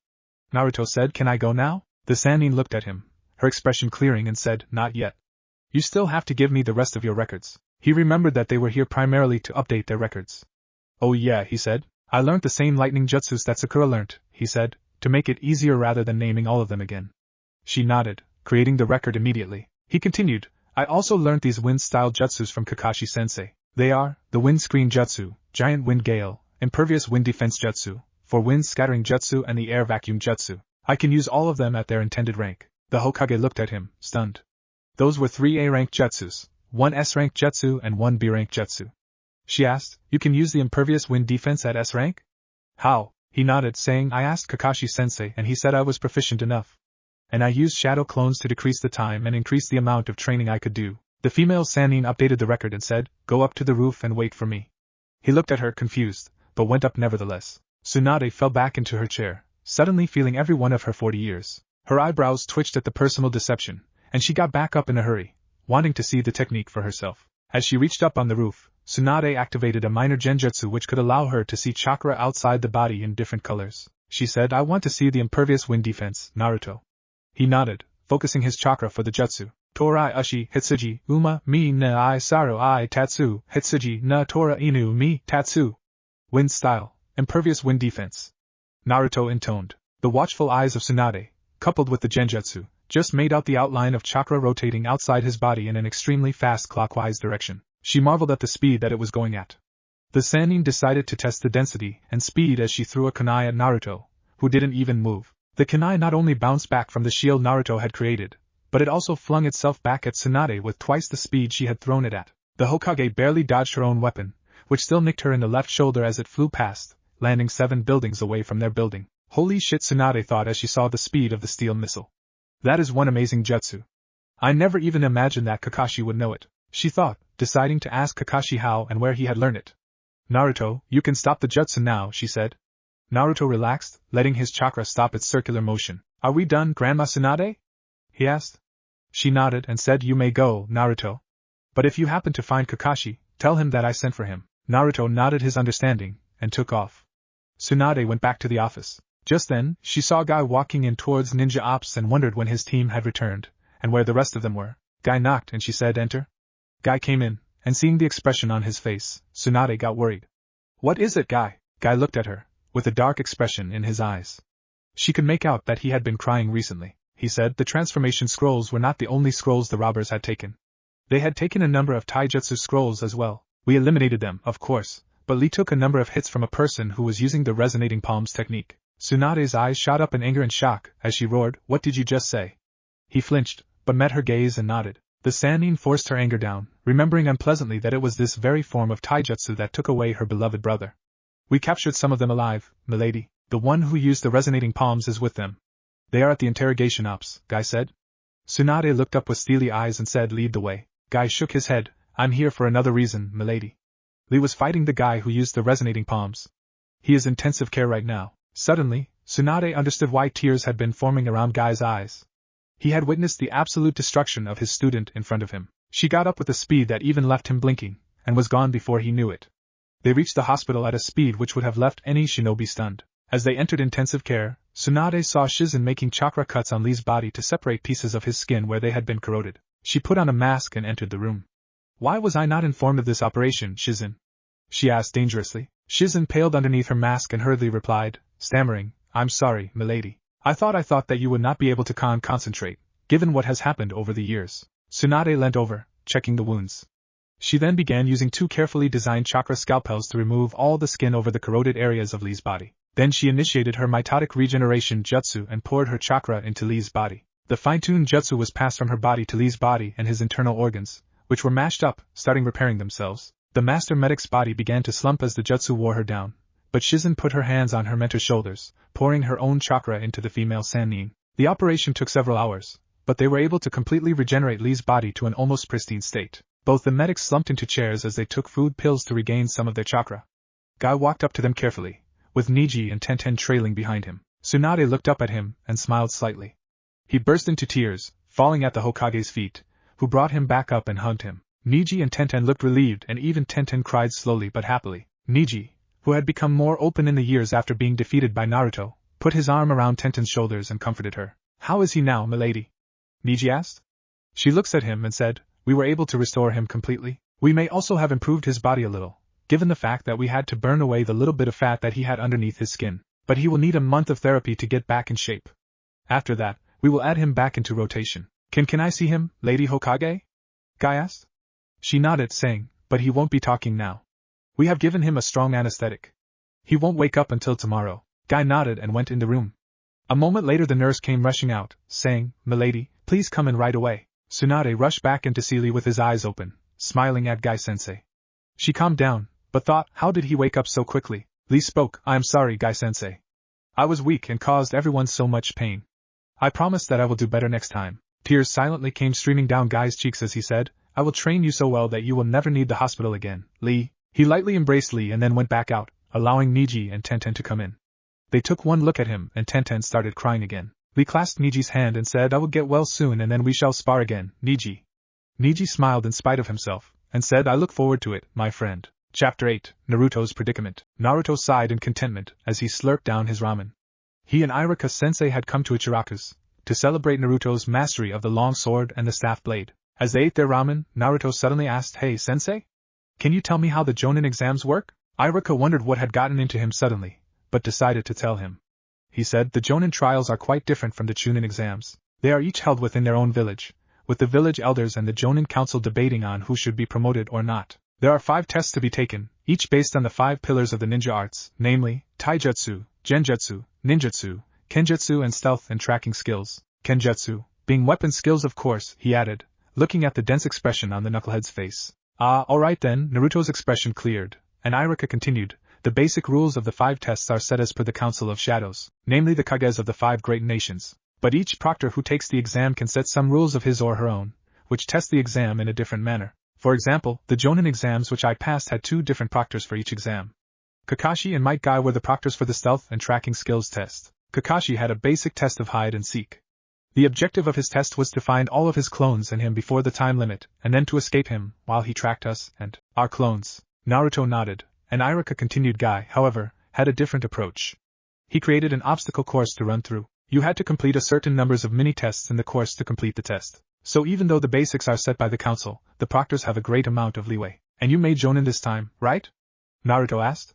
Iruka nodded, smiling proudly at his accomplishment. He said, "This time was easier for me, because I had been practicing more genjutsu and weapons, which most shinobi do not bother with at all." Naruto agreed with him, knowing only too well how his training had been in the last 3 years. As they left Ichiraku's, Naruto said, "Can you give me some tips regarding genjutsu sometime, sensei? I'm learning from Shizen Nei-san, but I would be glad to have another teacher, now that my weapon skills are mostly polished." Iruka smiled at the slight exaggeration and said, "Sure, I'll do whatever I can to help." "Thanks a lot, sensei," Naruto shouted as he ran off into the night. Iruka slowly continued towards his house, finally allowing himself to show his wounds from the intense weapon fight with Naruto. As he reached home, he took out some ointment and began rubbing it over his limbs. "Damn, Naruto is strong now. He gave me such a drubbing this time that my bruises won't heal for days. He even surpassed me a long time ago. If I could, I would make him the Hokage as soon as he got as mature as he should be." Naruto entered his barracks to find the door in pieces. He looked at his apartment, totally in ruins, with scorches all over the walls and his gadgets in ruins. He looked at the mess and ran quickly to his bedroom. He lifted the bed up and looked under the secret compartment he had built into the bed. He heaved a sigh of relief. Nothing important to him had been touched. Obviously, whoever had done this had thought that he felt the gadgets were important to him. He couldn't care less about them. It could have been a ninja, using a fire jutsu, or simply some drunk civilians with torches. But one thing was certain, he could no longer stay here. He called up the Hokage and Kakashi in a conference call. They both picked up immediately and the Hokage yelled, "What is it, knucklehead?" While Kakashi asked more normally, "Did you need something, Naruto?" As they realized that it was a conference call, Tsunade calmed down and Kakashi looked worried. Naruto said simply, "They destroyed my apartment in the barracks." "What?" both of them said at the same time. He repeated the statement, and they realized the gravity of the situation. Tsunade sighed, and Kakashi also let his disappointment show by swearing once. What will you do now, Naruto? He asked. Do you want to bunk with me for a couple of days? Thanks, Kakashi-sensei. I guess I could crash on your couch for the night while I decide what to do next. Thankfully, nothing important to me has been destroyed, so that's a relief. Tsunade's heart went out to the boy, but he was still not legally of age, and so she again hid what belonged to him. She told him that she would see if she could do anything for him, and then said, Good, you called in a conference. Kakashi, I've been wanting to talk to you. Meet me at the office tomorrow afternoon. She closed the call on her side.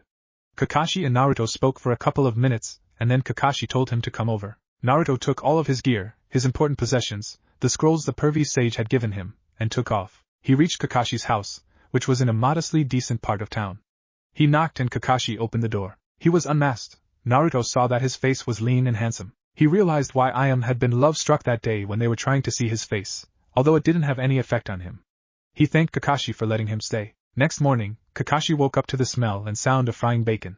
He wondered what was going on, before remembering that Naruto was staying with him. He looked at the couch and couldn't believe that it had been slept in. When did Naruto get so tidy? He thought, remembering the state of Naruto's apartment when he had first visited it with the third Hokage. He washed his face and came to the dining room to see breakfast served and Naruto standing in his full uniform, ready to hit the street. What's up, Naruto? He asked, confused. Naruto looked at him sheepishly and said, It's my way of saying thank you, sensei. Kakashi sat down and indicated that Naruto should sit as well. They both had breakfast and Kakashi's eye widened at the deliciousness of the bacon. He complimented Naruto, asking him, Where did you learn to cook so well, Naruto? Naruto grinned slightly. The pervy sage was quite demanding. I had to earn my lessons by cooking for him. And he flat out refused to eat ramen. He said that I had survived on ramen long enough, and that it was time to start eating healthy. Kakashi looked at Naruto, respecting his uncovered eye. So, what are you going to do now, Naruto? Are you comfortable staying here, or do you want to find another place? Naruto looked at his teacher in mild confusion and said, I don't really know. I think it would be better to find another room rather than bother you every day. Kakashi nodded, saying, I wouldn't mind if you stayed, as long as you cooked wonderful stuff every day. His eye twinkled and Naruto laughed. Then he said seriously, I think I'll go around looking for a place to stay today. Kakashi agreed, and said I'll call up a few friends and ask if they have any older apartments that they don't use anymore. Thanks, sensei. Naruto smiled at him. Anytime, Naruto. Kakashi gave him his eye smile. Naruto looked up at the condos and decided to take a look. He had told Tsuchi about his problem, and the old man had directed Naruto towards the building where he himself stayed. But the locality was a little expensive and Naruto wasn't sure he wanted to spend so much money at the time. He thought, I'll take a look and if I like it a lot, I might rent it rather than buying it full out. He met the manager, who showed him the house. It was a decent-sized house, with a big living room, a modular kitchen and a master bedroom along with a smaller bedroom and a separate bathroom. Naruto shook his head, saying, It's way too big for me alone. The manager agreed, realizing that he would not be able to take care of the house on his own, and so he let the matter rest. Naruto looked up various addresses that Kakashi had given him over a message, but all of them were again too big, made for couples or even families. He thought of asking his friends if anyone had an extra room which he could rent out. He ran into Shikamaru as he was on his way into the market district. Shikamaru said, I am staying in a one-room flat. Anything bigger than that will be too troublesome. So I can't help you, Naruto, but I think Kiba and Shino have bigger apartments. Maybe you could try there? Naruto thanked him and Shikamaru gave him the addresses. Naruto ran off to Kiba's house. He knocked and Kiba welcomed him in. As Naruto told him what had happened, he sympathized with his friend but said, Unfortunately, my other room is used by Akamaru as his kennel, so I can't possibly give it to rent. I'm sorry, Naruto. Naruto understood and Kiba apologized again for not being able to help. It's alright, Kiba. I'll see some other place. Don't worry about it, Naruto said. He left and went to Shino's house. But the result was about the same. Shino had kept his other room as a hive for his insects. Naruto paled a little and almost ran out of the house. As he sat at Ichiraku's again for lunch, Ino popped in and said, Hey old man, can I have a diet ramen? Then she noticed Naruto sitting at a corner, staring at his ramen with a melancholy expression, and quietly asked Tsuchi what was up. Tsuchi answered, with a sympathetic look on his face, Naruto's apartment in the barracks was raised by someone. He's looking for a place to stay but hasn't found anything small enough for him. Ino looked at Naruto, and then joined him at the table. Naruto looked up and saw her looking at him intently. Hey Ino, what is a girl like you doing at a ramen shop? He asked, looking at her with a fake smile. She saw through his facade. She wasn't an interrogation specialist for nothing, after all. Tsuchi answered, as he put the ramen down on the table. Ino-san loves our new diet ramen. She's here almost as much as you now. I see, Naruto replied, taking a bite of noodles from his ramen. Ino looked at him, saying, I can help you out, Naruto. He choked, and quickly drank a glass of water. What do you mean, Ino? What help? He tried to keep up his mask of normalcy, but it faltered in front of her. What's wrong with me? He thought. I'm an interrogator ninja, Naruto. I can tell when someone is lying, or faking their expressions, Ino said, taking a small bite of noodles as well. Naruto's mask slipped, and she saw the worried expression on his face. He asked her, what did you mean by saying you can help me? Ino's looked at him and said, I meant that I own an apartment now, which has 2 bedrooms. And I have wanted to rent the other bedroom out for quite a while now. Naruto's face brightened as he considered that. Ino is a girl, which means that her apartment must be in a better area of the city, and considerably cleaner than any of my male friends' apartments. But then his face fell, thinking, there is also the fact that she is a girl, and that moving into her house could raise suspicions and awkward questions, even if I am paying rent. Also, I am not as close to Ino as I am with Shikamaru, or Sakura, for that matter. He said, can you come with me? She nodded. Chapter 9, Naruto's Predicament, continued. Naruto and Ino looked out to the village, sitting atop the stone head of the 4th Hokage. Ino had to admit, the view was spectacular. She had never been here before. She looked back at Naruto, who was lying down, with his eyes open.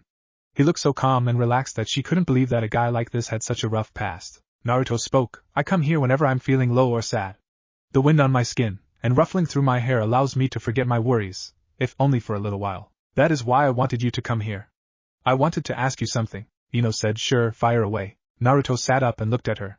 Why are you doing this? He asked her. She looked at him in surprise. What do you mean? She asked genuinely. He elaborated, why are you helping me, all of a sudden? She looked hurt, and he quickly amended, not that I'm against it, Ino, but I've never really been helped like this before, and it's in my nature to get suspicious at such actions. I was even suspicious when Irika-sensei first offered to teach me privately after the normal classes had got over. But I learned to trust him later, so I just want to know the reason, that's all. She realized his feelings and looked at her feet. Then she spoke, I've seen the cruel stuff that has been done to you. I never spoke against it because nobody else had ever defended you either. I always used to think about Sasuke and wonder why you liked to challenge him so much, but I was forced to stay away from you by my parents, and so, I didn't help you in the way I should have. She frowned, continuing, as time passed by, you became a stronger ninja. You defeating Niji in the Chunin exams made me realize that you were not the stupid boy in the class as everyone thought you were. After that, I started to notice your abilities as well. Although I used to always pretend that I was after Sasuke, I also wanted to observe you. He looked at her in incredulous amazement, and she nodded sadly. I wanted you to have more friends. I wanted you to have a normal life like the others. The only thing I did not understand at the time was why you were treated that way, but after seeing the Kyuubi erupt from inside you that day, I suddenly understood. I understood why the citizens always looked at you with hatred. I understood why our parents tried to keep us away from you. But you have a magnetic personality, Naruto. Somehow, no matter what people try, they will be attracted towards you. It was the same thing that happened to me. I had decided to be your friend, Naruto. But just then, Sasuke left the village and you and Sakura were heartbroken. I visited you once, but you were unconscious, and then soon after that, you left the village for training with Master Jiraiya. I didn't think you would be gone so long, but as time passed, I realized that I was missing you. Missing a friend. Missing a person who had changed me, even if indirectly. Naruto felt tears coming to his eyes and quickly wiped them away. He hadn't noticed this part of Ino ever before. He had always thought that she wanted to hang around with Sasuke, so he had never given her any notice before. But as he realized it, he could remember flashes of her smiling at him and glancing at him occasionally. He looked at her happily and said, Thank you, Ino. Thank you for being such a good friend. She shook her head, tears streaming down her cheeks now, saying, If I were half the friend that you have been to me, you wouldn't have to say that. Naruto put his hand on her shoulder, and she looked up into his confident face.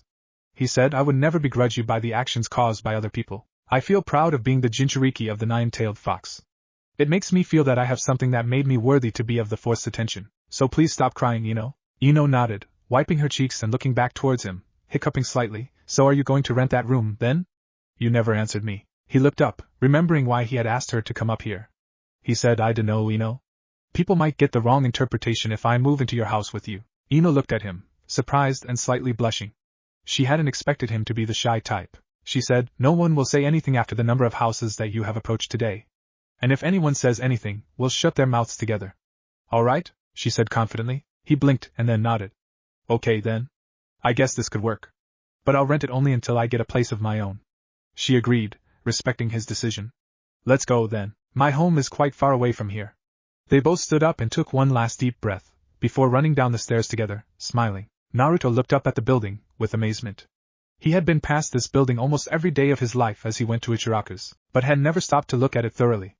Ino smiled slightly at his expression and let him in. The receptionist looked up and smiled. Good afternoon, Ino-san. You don't usually come back home in the afternoon. Is there any? She froze as she saw Naruto walk up behind Ino. Her tone changed to that of utmost fright as she said, "What do you want? Please leave the building immediately." Ino glared at her. "Is that how you treat my guests, Kurumi-san? I am very disappointed in you." Kurumi stared at Ino as if she were mad and began, "Ino. That boy is my friend," Ino said. Kurumi stopped in mid-sentence, as though she had been slapped. "He is my friend. Also, he is the boy who saved the entire village 3 years ago, during the attack from the Sound Village. He is Naruto Uzumaki." Ino continued. Naruto felt as though a light balloon had inflated inside him.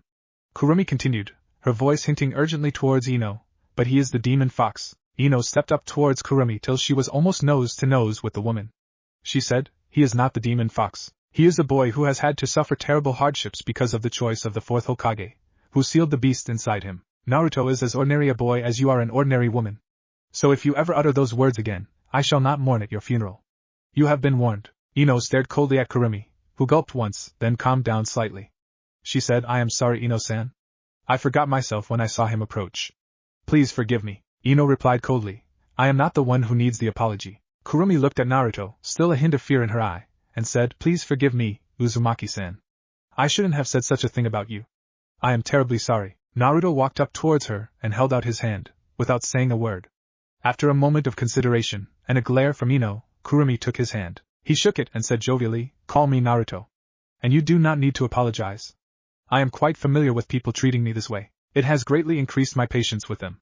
I just hope that you won't refer to me as the demon fox again, because that annoyance is already sealed within me. I am just an ordinary kid with an extraordinary dream of being Hokage." The receptionist looked at him with a hint of amazement. She had never heard the boy's voice personally before, and never thought that he would be so well-mannered. Mildly embarrassed, she nodded, and apologized again. He smiled at her, and she warmed up to him immediately. As the two of them entered the lift, she blushed slightly, thinking, "He's quite tall and handsome too." The two of them got off at the 8th floor. Naruto followed Ino into an apartment on their right-hand side. As they entered, Naruto caught a whiff of some sweet smell, which was very enticing. He looks at her questioningly, and she said, "It's a plant which I'm very fond of. The alyssum flowers are extremely easy to grow and even reseed themselves automatically, giving huge clusters of flowers at a time, which smell very sweet." Naruto nodded, taking in some more of the sweet aroma before looking around him. The living room was well kept, spacious and most importantly, not in pink. Naruto heaved a sigh of relief at that. Ino asked, "What happened?" Mistaking his sigh for disappointment. He said, "I was so sure that everything would be pink." Ino chuckled and then chided him in mock anger. "Don't you think I would be wearing pink if that was the case? I have different tastes in colors." He also smiled, moving in a little. He saw a neatly kept kitchen towards the right of the room, next to which was a room with a lock on it. He presumed that was the spare room. He looked at her, and she nodded nervously, saying, "You may want to clean it up a bit. I haven't checked it in quite a while." He said, "Not a problem. I have a jutsu for that." She looked surprised at that. He said, "I never took care of my barracks, because they were not my home. They were just a place to stay, while I earned money to buy my own place. But this is different. I always wanted a place of my own, which I could keep clean and come back to happily. So I will take care of this place as though it were my own." Ino fished through a drawer at the table on the right corner in the living room, and found the key. She opened the room and hopped back as a cloud of dust flew up in front of her. Coughing lightly, she looked at him apologetically. He stepped into the room as the dust settled, opened the huge window and signed quickly, intoning, "Wind style, giant sweep through jutsu." The dust was all swept up and at his direction, flew out of the window, and he ran towards the window. As the dust started to fall downwards, he signed again, saying, "Wind style, 4 winds scattering." He purposely kept the speed and density of the winds higher and the power less, so that the dust scattered evenly across the sky and slowly vanished from view. Naruto turned to see the room in a pristine state, and Ino with a stunned look on her face. He scratched his head, embarrassed. Ino said, "You have got to teach me that." "What?" Naruto asked, confused. "I have to clean my house by hand, every time I go out on long missions. If I could do this, that would save a heck of a lot of time for me," Ino explained. Naruto nodded his understanding and went back into the living room, picked up his bag, and brought it in. Ino said, "If you want to take a shower, the bathroom is on the other side. My bedroom is off the landing opposite of the main bathroom. I'm gonna change into something comfortable now. You also get settled in," she said, and left the room, leaving Naruto in to check out the room fully. He looked at everything carefully, making sure nothing was fragile. The bed was comfortably springy, but not to the point where one would simply sink into it. He liked that. Naruto took his stuff out of his bag and started arranging it. He put his clothes and uniforms into the wardrobe, and his spare headband on the dresser next to it. Then he took out his important possessions from the bottom of the bag and put them in drawer of the wardrobe, before putting a seal on the drawer. so that it would only open on his touch. I should take a shower. All this running around today has made me grimy, he thought as he took his towel and headed towards the main bathroom. As he headed towards the bathroom, Naruto bumped into Ino as she was coming out of her bedroom. He goggled at her. Ino was dressed in a small beige camisole top and dark blue boy shorts.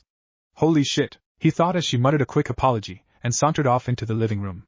Naruto almost ran into the bathroom. Ino sat in the living room, blushing at how Naruto had stared at her right now. She had totally forgotten about him while she was changing. She wondered whether to go back and change into something less revealing, but decided that it would be too troublesome. Meanwhile, Naruto couldn't stop the image of Ino from flashing in his head all the time. Damn! When did Ino get so hot? He thought. As Naruto stepped back into the landing, Ino noticed him. Naruto was standing and only his towel wrapped around him. As he crossed the room quickly, blushing at her stare, she thought only one thing, holy shit, he's ripped. Is this really the same scrawny Naruto I knew 3 years ago? Naruto almost ran into his bedroom, blushing the entire way. He wasn't accustomed to showing off his body to anyone, let alone a girl. He immediately got into his clothes, a light blue shirt and khaki shorts. He came back out to see Ino looking off into the distance, her eyes glazed, and drool on the side of her mouth. He stepped up in front of her and snapped his fingers. Ino looked at him, and then hastily wiped the drool from her lips. You want anything to eat, Ino? I was going to get a pizza or something, but I decided to ask you first, Naruto said. Ino went back into a trance briefly, wondering about something else that he could eat, but he snapped his fingers again and she said, I'll just have a couple of slices off your pizza. I'm dieting, after all. Naruto shook his head knowingly, and ordered pizza. The two of them sat watching a TV flick until the pizza arrived. Suddenly, Naruto remembered. Oh man, I totally forgot to inform Kakashi-sensei that I found a place. Just give me a moment, Ino. Sure, she replied, but make it quick, I don't want the pizza to get cold. Naruto stepped into the balcony and dialed Kakashi-sensei's number. The phone rang thrice before Kakashi picked it up, saying, What's up, Naruto? You didn't tell me whether you found a place yet. Naruto said, I'm sorry, I totally forgot about it. I'm renting a room at Ino's apartment cause she has an extra room. I'll stay here until I find a place of my own to buy. Kakashi nodded, although Naruto couldn't see him, and said, Good for you, Naruto. Well, take care. I'm going to the Hokage's office now, she had called me today afternoon. How about meeting me in the evening at the memorial stone? Sure thing, sensei. Naruto agreed enthusiastically. Kakashi hung up and Naruto headed back in. Ino had put some ketchup and chili powder on the pizza and was waiting to start. He looked at her, confused. Why didn't you start eating, Ino? She looked at him and said simply, You ordered the food. I cannot insult that be starting before you. We should eat together. He said, Sorry, I'm not used to all this stuff because I've lived alone till now. Kakashi entered the office of the Hokage. She looked up and said, Good of you to drop by.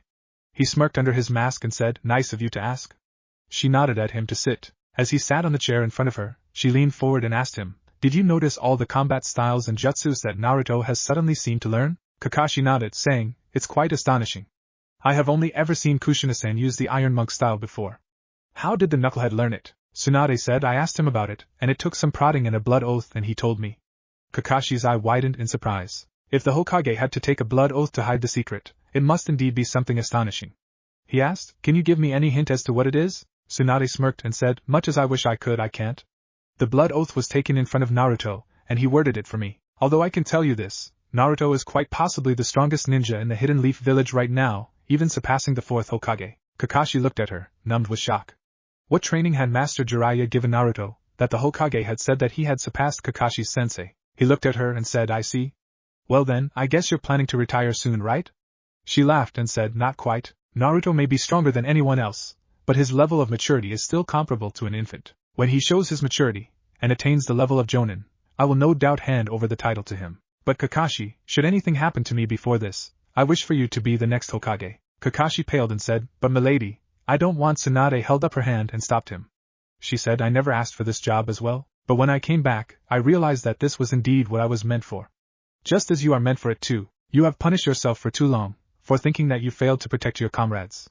No more. This time, if anything happens to me, you will be the next Hokage and guide the village until Naruto is ready for it. Kakashi nodded weakly. She said, You may leave? He thought, what a drag. They enjoyed the pizza, and went back to watching some more TV, Naruto occasionally glancing at Ino and vice versa, until evening when Naruto went to meet Kakashi. Kakashi said, I am happy you found a place to stay, Naruto. Although I'll miss the early morning bacon. They both laughed briefly before Kakashi continued, Be a little careful, Naruto. Staying in a girl's house always attracts unwanted attention and awkward questions. Naruto nodded and said, I know, sensei. But Ino insisted and said that if anyone said anything, she would help me shut that person's mouth as well. Kakashi looked at him in surprise, thinking, when did Ino become so close to Naruto? Alright then, see you later, Naruto. Kakashi took off, and Naruto headed back home before realizing that he was headed to the barracks. He chided himself for forgetting, and turned the other way around. As he reached the building, he saw Ino out in the balcony, tending to her flowers. He smiled happily. Chapter 10, Vacation Time? A Mission at the Beach, 297, 298, 299, 300. Naruto said as he completed his push-ups. He got up from the ground and fell into the sofa. Ino came out of the kitchen and yelled, for the last time, Naruto, don't put that sweaty body of yours on the sofa. How many times do I have to tell you? He was up in a moment, wiping his sweat off with his towel, saying sheepishly, sorry, Ino-chan. She froze. What did he just call me? Did he just say Ino-chan? She thought, blushing. He realized what he had just said and quickly said, if you don't like the honorifics, I won't use them again, Ino. Ino looked at him, still blushing slightly. She teased, on the contrary, I liked it a lot, Naru-chan. She emphasized on chan and he blushed too, understanding how she had felt when she heard it. What's got into me? Calling Ino as though she is although she is my friend now, I should give her some time before I start using that word again, Naruto thought, and he went into his bedroom. Ino went back into the kitchen and continued preparing pancakes for breakfast. Naruto came out of his bedroom in full uniform, and sniffed at the delicious smell of the pancakes. Wow, Ino, you're a really good cook, he said while thinking, there I go again. Gotta remember to stop calling her that. Ino smiled and said, my mom taught this recipe to me. I thought of trying it, now that I have someone else to cook for too. Naruto looked at her, embarrassed, and said, Ino, you don't have to cook for me, you know? I can cook too. Ino said, I know I don't have to. But I want to. I never cook because it's too much to do just for one person. But since we are two of us, I can cook now without it being a waste of time. Naruto replied, in that case, I will help you with cooking too. She nodded, pleased, I would like that. They both sat and ate the pancakes, Naruto enjoying the flavor of the pancakes. Just as they were finished, a knock on the door caught their attention. Ino tried to take the dishes, but Naruto beat her to it. You cooked, he said, it's only fair that I do the dishes. She smiled at him, and went to answer the door, while he took the dishes into the kitchen.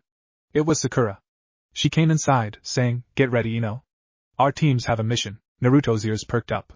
He created a single clone without making a sound. The clone grumbled silently, thinking, why do I always get the work? Naruto stepped closer towards the living room.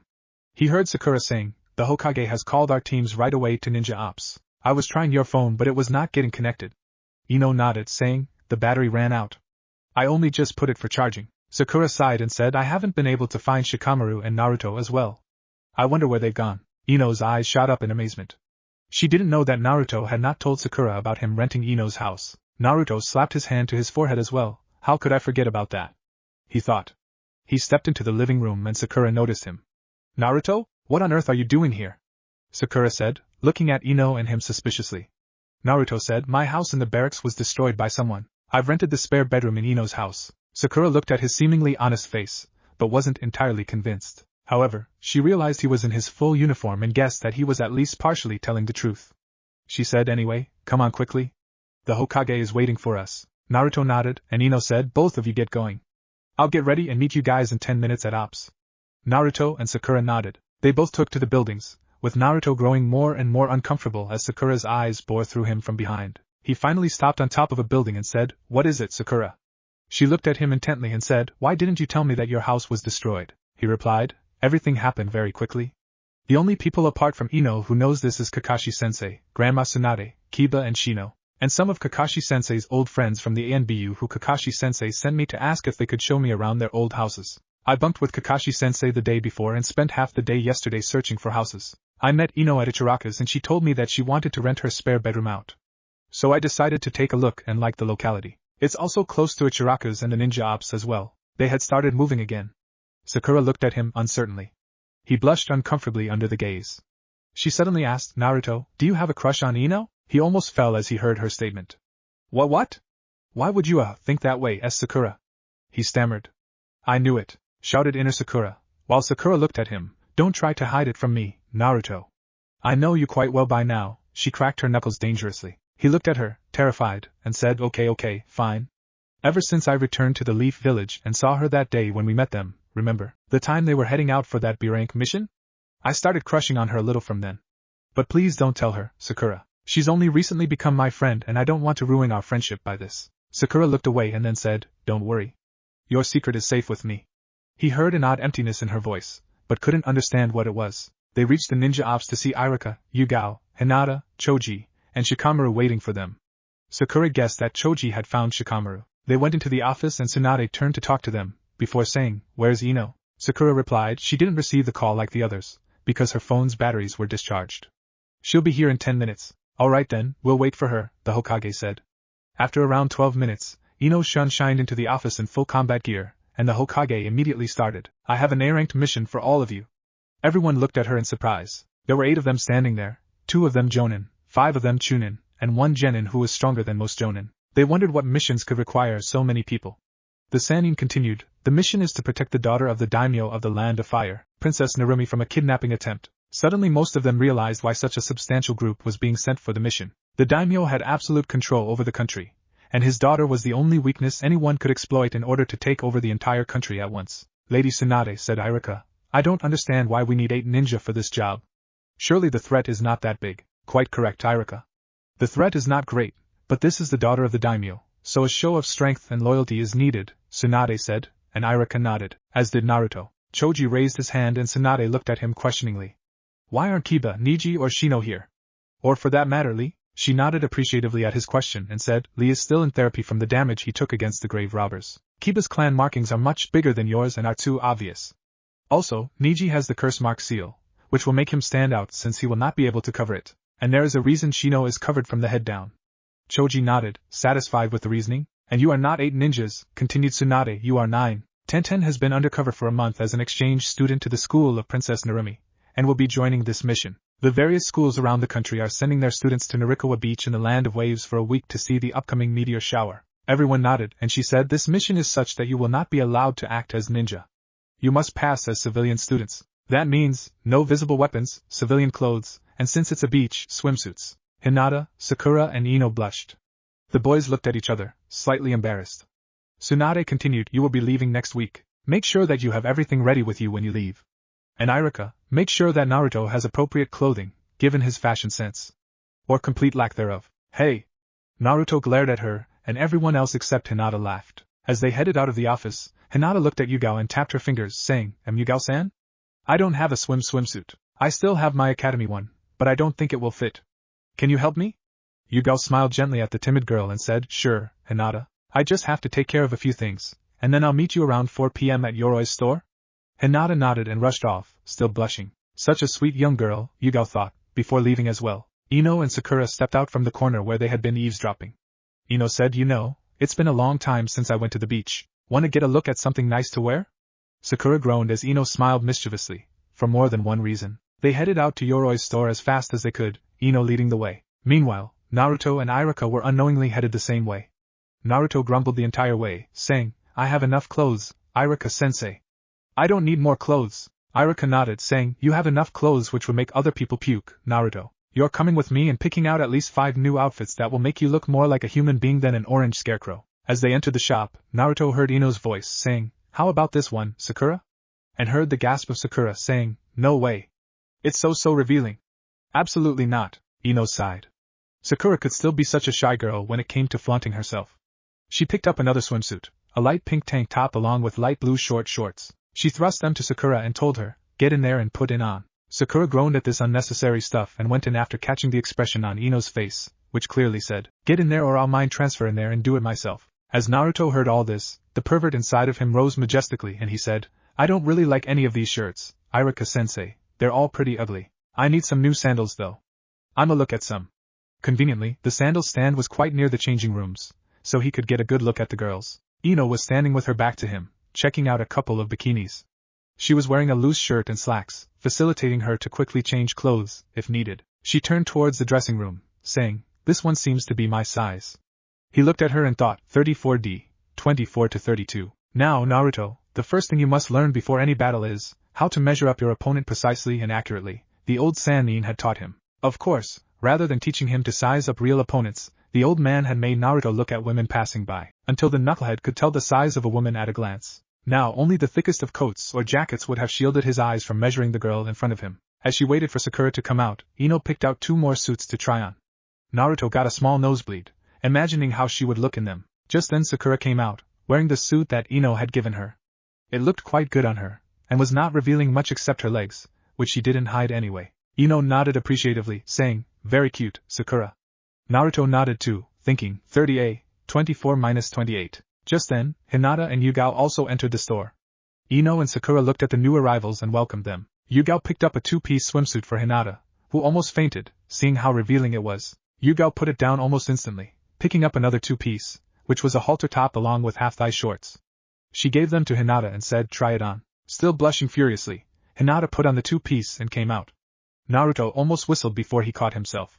He thought 34DD, 24-32. Both Ino and Sakura looked at Hinata's chest with jealousy. However, Hinata didn't seem to notice, as she looked over straight into Naruto's eyes at the sandal stall, and squeaked, "Na Naruto?"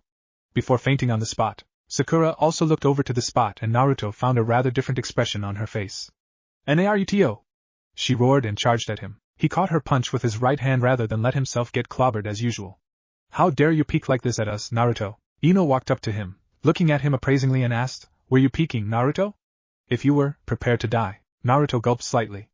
Ino's calm gaze had scared him more than Sakura's aggressiveness. He knew that if she mind-transferred into him, she would find out everything immediately. He didn't give her the chance, delving into another advice the pervy sage had given him. "Always have a reply ready if anyone catches you while infiltrating some secret forbidden area, Naruto." And of course, the Sannin had forced Naruto to peek at women in hot springs until Naruto could smoothly lie after being caught in such situations. He looked unflinchingly at Ino and said, "You heard Lady Tsunade talking about my fashion sense, right?" Ino and Sakura nodded, and he continued, "I came to the shop to buy some shirts, but they were all quite bad.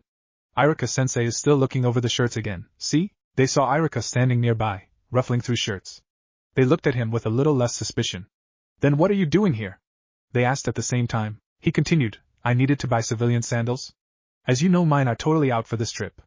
They are fully armored ninja sandals, and anyone would catch me immediately. And anyway," he said, "I was gonna see you girls in swimsuits soon anyway, so why would I bother getting beat up just to see you a few days earlier?" He let go of Sakura's hand as if to make his point. Ino and Sakura looked at each other, and then pulled out a pair of sandals from the stand. "These will do for you," Sakura said. She then picked up Naruto by the scruff and put him down next to Iruka. She said, "You forgot something, sensei?" before walking off back to where Yugao was trying to revive Hinata. Iruka looked at Naruto questioningly. "What did you do now, Naruto?" Naruto said defensively, "Don't you want to see what swimsuits the girls are gonna wear?" Iruka looked at Naruto severely and said, "First of all, I respect girls. Secondly, they are my students," he said to himself. "Also, if she caught me looking at teenaged Kunoichi, suicide would be preferable to what she would do to me." Naruto's ears perked up as he heard the sentence. "Who's she, Iruka-sensei?" he asked, smirking at his former mentor. Iruka stammered, "I'm Lady Tsunade, of course." Naruto nodded, thinking what Iruka-sensei had said and decided it wasn't worth taking another peek. They went out to other shops and picked out a few interesting t-shirts and shorts for Naruto. Naruto thanked Iruka-sensei for his time and the two of them parted ways. Naruto reached home to find the door locked. He fished out the key, remembering that Ino was with the others back at Yoroi's store. He entered the house, muttered "I'm home" and went to keep his stuff in his bedroom. After that, he got some ramen out of the refrigerator, heated some water, poured it into the ramen cup and started eating. Just then a kunai flung its way into the house and he jumped up, his mouth full of burning hot noodles, as the kunai had distracted him and made him take a much larger bite than intended. As he spat the noodles back into the bowl and began dancing around in pain, Ino entered the house with another kunai armed in her left hand. As she saw Naruto, her expression changed to that of complete embarrassment, and she said, "I'm so sorry, Naruto. I haven't got used to seeing the door unlocked when I get back. I totally freaked out and forgot that you were also staying here now." He said, "It's okay. Only don't ever do it again. I burned my mouth pretty badly right now." Ino looked at him, confused, then looked at the ramen cup in his hand and started giggling uncontrollably. She burst out laughing and tears streamed out of her eyes. Naruto couldn't help himself and started laughing too. Then he noticed the bag on her arm and asked, "Your swimsuit?" while blushing faintly. She stopped laughing slowly, gasping for air, and simply nodded her head. Then she gave him a coy look and said seductively, "Want to see me in it?" Naruto couldn't stop. His face turned beetroot red as she smiled at him, came close to him and admonished softly in his ear, "Pervert." Then she smiled wickedly and said, "I'm gonna make you wait for ages, before you see me in this, Naruto." Naruto turned and quickly ran into his room before she could notice it. He heard her laughing again as she went to change in her own room. "What just happened? Did Sakura tell Ino about my crush on her?" "She wouldn't, would she?" Naruto said, worried and his pants tented in appreciation of Ino's sudden seductive performance. As the day arrived to leave for the tour, Ino and Naruto both woke up at dawn and started to get ready. As Ino stepped out of her room, Naruto goggled at her. Ino was wearing a simple lavender frock which went down to around half of her thighs. It was tight-fitting until the part where it flared at her hips, and spread out a little at the end. She blushed slightly at his stare, but maintained her composure nevertheless. Naruto said, "You look stunning, Ino." She smiled and said, "You're not looking half bad yourself." He had worn a deep blue t-shirt with a golden floral print on it, perfect for the beach. Along with them went a pair of beige shorts, which looked like camel material. Ino appreciated the outfit, liking Naruto's choice, not knowing that Irika had picked these out for Naruto. They both left the house, Naruto locking it behind them. As they reached the gates, they found no one there except the guards. Where is everyone? Naruto thought. After a couple of minutes, Sakura showed up, wearing a light green tank top that matched her eyes, and full-length jeans. She also wore a nice hat, and looked pretty as well. Naruto complimented her as well, and she smiled and said, "Thanks, Naruto." One by one, everyone arrived. Naruto looked around but couldn't see Tenten or Irika anywhere. He asked Yugao where they were and Yugao replied, "Tenten is still with the students of Princess Narumi's school. She will meet us directly at the Land of Waves. As for Irika, he's getting our transportation." Naruto looked at her in confusion, saying, "Transportation?" Sakura looked at him, exasperated, and said, "Are you going to walk to the Land of Waves, Naruto?" He replied, "Why not? I've done it before." She said, "You're not a ninja this time, Baka. We have to act as civilians. No civilian would be able to walk to the Land of Waves in a day." He nodded, understanding, and then looked at the gates as a huge vehicle suddenly rumbled up towards them, with Irika driving. "A bus? Where'd it come from?" Naruto asked. Irika got down from the bus and replied, "The Leaf Village keeps some of these vehicles on hand for urgent business or for loaning to the civilians if they wish to travel in a tour." "So where did you learn to drive, Irika-sensei?" Naruto inquired, to which Irika replied, "LL Chunin over the appropriate age are taught how to drive." He looked at Sakura and asked her, "So you can drive?" She said wistfully, "No, you have to be 18, not only a Chunin." "Alright, everyone put your bags in the back of the bus, and then pick a seat," Yugo said, and everyone complied. Somehow Naruto found himself sitting next to Ino. He smiled at her, and she smiled back. Hinata looked at the two of them, uncertain of what to do. Just then, Naruto looked back at Hinata and said, "Hey Hinata, what happened to your eyes? They used to be white." She stammered, "I couldn't pass as a civilian with the Byakugan, so the Hokage gave me colored contacts to wear." He smiled at her, saying, "Nice color, just like my eyes." She blushed at that, sighing in relief that she had spoken to him without fainting. Just then the bus started and Naruto lurched at the sudden movement. He looked uncomfortably at Ino, who stared back in surprise. "Have you never been on a bus, Naruto?" she asked. He replied, "I never got a chance, Ino." "Have you been on a bus before?" She said, "Yes, I was 5 when my parents took me to Kishinjimi Beach at the Land of Water. That was the first time I sat in a bus." Naruto nodded, still feeling a little uncomfortable.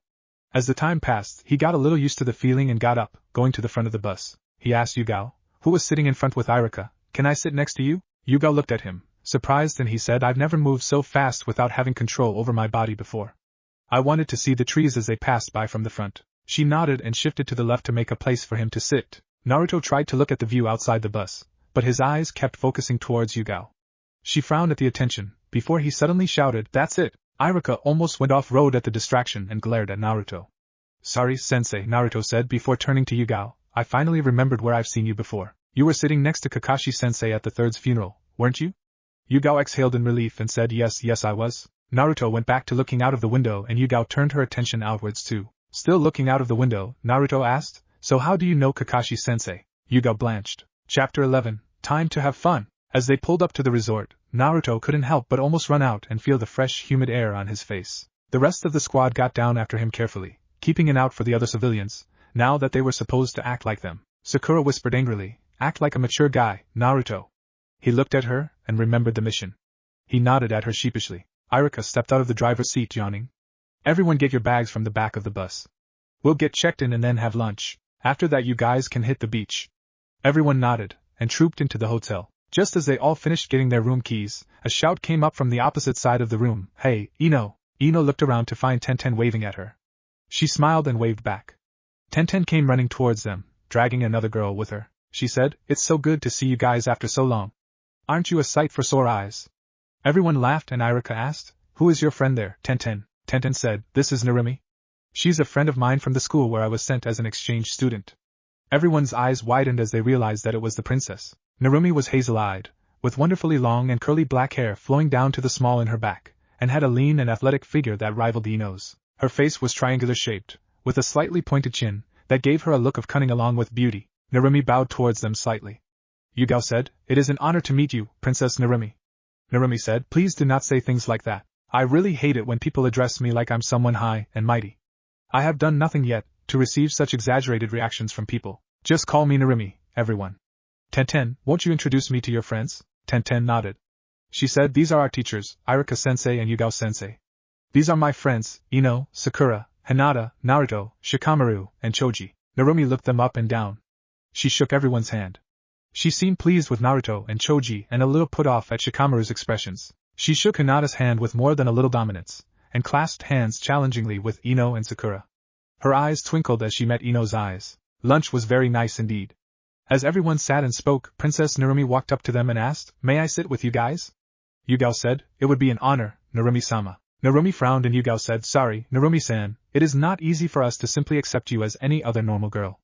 Narumi sat down, saying, "Well, you must." Everyone sat in an uncomfortable silence, except for Tenten, who spoke amicably with the princess. As she noticed, she said, "You don't have to be so silent, you know. I may be the daughter of a daimyo, but I still am a regular girl." Her reaction set them off, and the talking resumed. Naruto was sitting between Ino and Hinata. It was difficult for Hinata to talk to him, given the fact that all his attention was being directed towards Ino. However, Narumi was not as shy as Hinata and said, "Naruto, pass the pepper." He ignored her and continued to talk to Ino. But Ino had gone silent, and she urged him with his eyes to give Narumi the pepper. Irika said, "Didn't you hear, Naruto?" Naruto looked at them and said, "Of course I heard. But if any normal girl asked her to pass the pepper in that manner, I would ignore her just like this." Everyone stared at him with varying expressions of horror, but Irika looked at him angrily and started, "Naruto, that's completely right," said Narumi, causing everyone to stare at her. She said, "I think that Naruto was completely right just now. I am trying to be a normal person, but I have got so used to ordering around everyone that I have forgotten my manners. Naruto, can you please pass the pepper?" "Sure, Narumi-san," said the daredevil knucklehead, as he passed the pepper pot to her.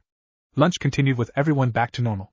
Or back to shy, in Hinata's case. As the afternoon went on, Naruto and the other boys hit the beach. Naruto ran out into the ocean with a whoop of joy, before noticing that no one else had joined him. He said, "What's the hold up, guys?" Shikamaru shook his head disparagingly and said, "Don't you think we should wait for the girls?" Naruto grinned and said, "Sure." He came back out and waited. The first girl to come out of the hotel was Ino, walking out confidently in a matte black two-piece, strapless at the top. It left around 85% of her body uncovered, but she couldn't care less. All she wanted was Naruto to look at her. As she found him staring at her, googly-eyed, she thought, "Jackpot." Ino attracted a large number of catcalls and wolf whistles as she sauntered over to Naruto and said, "Care to put sunblock on my back?" "I can't reach over to it." Naruto grinned and said, "My pleasure, Ino." Just then, Sakura came out of the hotel as well. She was annoyed at the way Ino had come out without her. Sakura was wearing the pink tank top and blue shorts which Ino had picked out for her. Many on the beach found the modest get-up of Sakura more attractive than Ino's shameless display. But the next arrival completely changed the atmosphere. Narumi burst out of the hotel, and almost every boy at the beach whistled in awe, except Naruto, whose eyes were focused on Ino's flawless back, and Shikamaru, who thought that the whole thing was too troublesome. Narumi was dressed in an expensive-looking leopard print strapless top and high-cut Brazilian bottoms to match. She came and sat next to the guys, attracting a large gaggle of boys around her. Next out were Hinata and Yugao. Hinata radiating nerves, knowing that Naruto would see her in swimsuit for the first time. She wore a lavender halter top and gray-blue half-thigh shorts. She certainly looked beautiful and attracted a crowd as well. As she tried to get rid of them and edged closer to Naruto and the gang, he looked up and saw her and Narumi as well. A well-trained part of his mind immediately recorded Narumi's size, 34C, 24 to 30. "Focus, Naruto," came Ino's voice as he suddenly became aware that his hands were just above Ino's buttocks. He blushed furiously and went back to her upper back. Sakura scowled and looked away. Hinata also blushed brightly and Narumi looked at Naruto thoughtfully. The group of boys kept surrounding her, and she finally allowed herself to be dragged away from them and join others in some activities. Tenten had come out of the hotel, wearing a moss green one-piece. It was well-fitting and showed off her toned body and abs without revealing her modesty. Naruto looked at her and thought, 32B, 26 to 28. After Ino was done, Yugao came over to them and Naruto thought, 34D, 24 to 32. Yugao was wearing a two-toned purple and blue one-piece with a deep plunging neckline down towards her navel point. It was held together by crisscrossing strands of thread. The swimsuit ended in a high-cut bottom, showing her legs and thighs in all of their glory. Some male teachers were bold enough to ask her for a cup of coffee, but she reminded herself of her mission and politely declined, saying that she was in a relationship. Ino, Sakura and Tenten's ears perked up at this and Yugao looked at them uncomfortably. They smirked at her, and she thought, "I'm so dead. Come on guys, let's hit the water." Naruto shouted and the others agreed. Shikamaru declined, saying, "I'm just gonna lie down here, looking at the clouds, thank you." He then whispered to them, "That way, I can observe Narumi-san and protect her if she's in any danger. Everyone agreed to his intelligent plan and went out into the water. Everyone splashed water at each other, and enjoyed the time until evening came and it became cold out. Naruto gave Ino his towel to wrap around her, and she said, shivering slightly, "Thanks, Naruto." Hinata sighed. She had tried to get Naruto to notice her the entire time.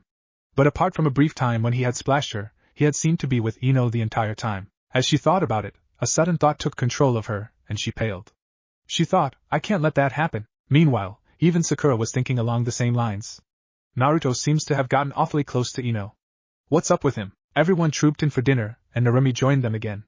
Iruka spoke, "No offense, Narumi-san, but shouldn't you be sitting with your own school students?" She shook her head, saying, "This is not only an expedition to watch the meteor shower.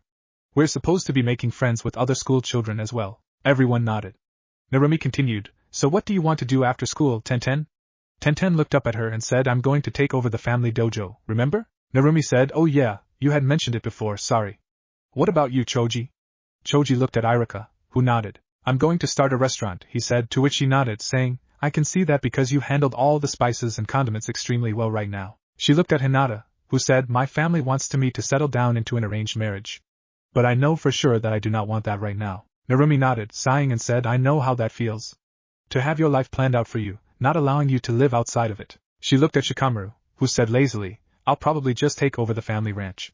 She nodded at him, not expecting anything different, considering his attitude. She turned to Ino and asked, "Are you going to be a model like your mother?"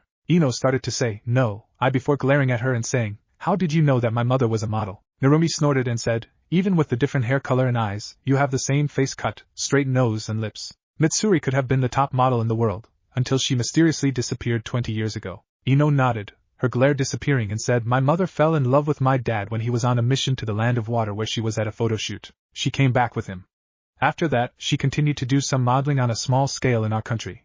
But after she got pregnant and had me, she stopped it and started a flower shop. I do think she misses it sometimes though.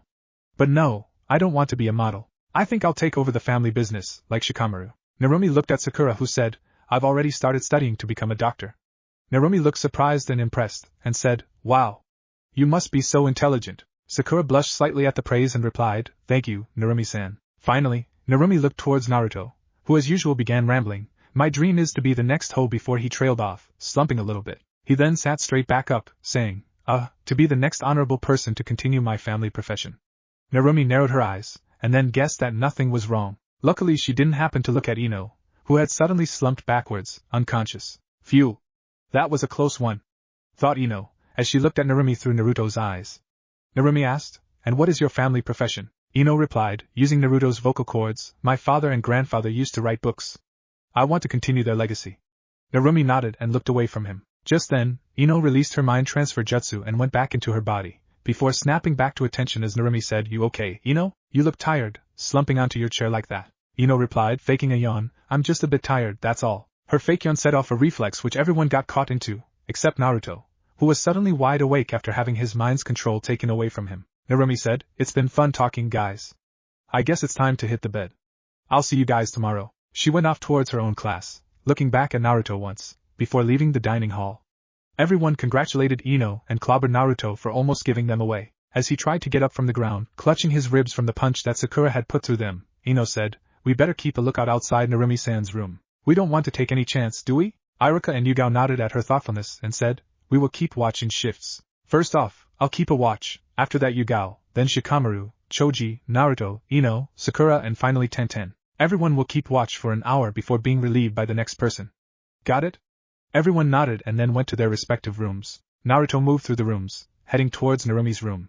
He relieved Choji and stood watch outside. He opened her door once to make sure that everything was okay and paled as the outside light fell onto Narumi's face. He quickly shut the door, hoping that she hadn't woken up. But he was wrong. Narumi's door suddenly opened and he felt himself being yanked inside. He stared through the darkness until Narumi reached out and put the light on. She stared at him and then said with a hint of seduction, "I've wanted to be with you alone for quite some time now, Naruto-kun. Looks like I finally have my chance. How would you like to marry me?" He stared at her, bewildered. He stepped back from her and said, "What do you mean, Narumi-san? I was just going to get a drink of water. I've been awake all this time, Naruto-kun. I know that you are a ninja. I know that your dream is to be Hokage." Naruto paled, thinking fast, "What? How could she know? Gotta think of something fast." he said quickly. Huh? What are you talking about, Narumi-san? Me, a ninja? He laughed nervously, and then his laughter faded away as she came closer to him, sliding her right index finger across his chest and tracing his abs over his clothes. I'm not a total idiot, you know, Naruto. My father has taken an interest in your abilities and requested all your mission reports over these few years. Recently, I began borrowing some of them as well. I must say, you are quite exceptionally talented, Narumi said. His eyes widened. She continued, you want to be Hokage, right? I could easily make that wish come true. My father already has approved of you. All it will take is my word, and you can be the next Hokage at the drop of a hat. All I want is for you to be my consort, when I step up and take my father's place as daimyo. He looked at her and said, what's a consort? She almost fell through the floor at his dense attitude. A daimyo's spouse, Naruto, she said, almost exasperated, before she remembered that she was trying to seduce him. He looked at her, even more bewildered, and tried to get away from her, but she held on to him and said, think about it.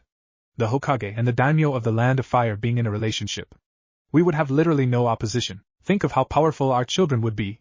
Naruto blushed at the proposition while she continued seductively, cutting him off. In fact, there's no reason to wait for practicing. He blushed even more and put his hands over his pants as she slowly started sliding her nightgown around her shoulders. He stared at her as she guided her hands towards her not insubstantial bosom.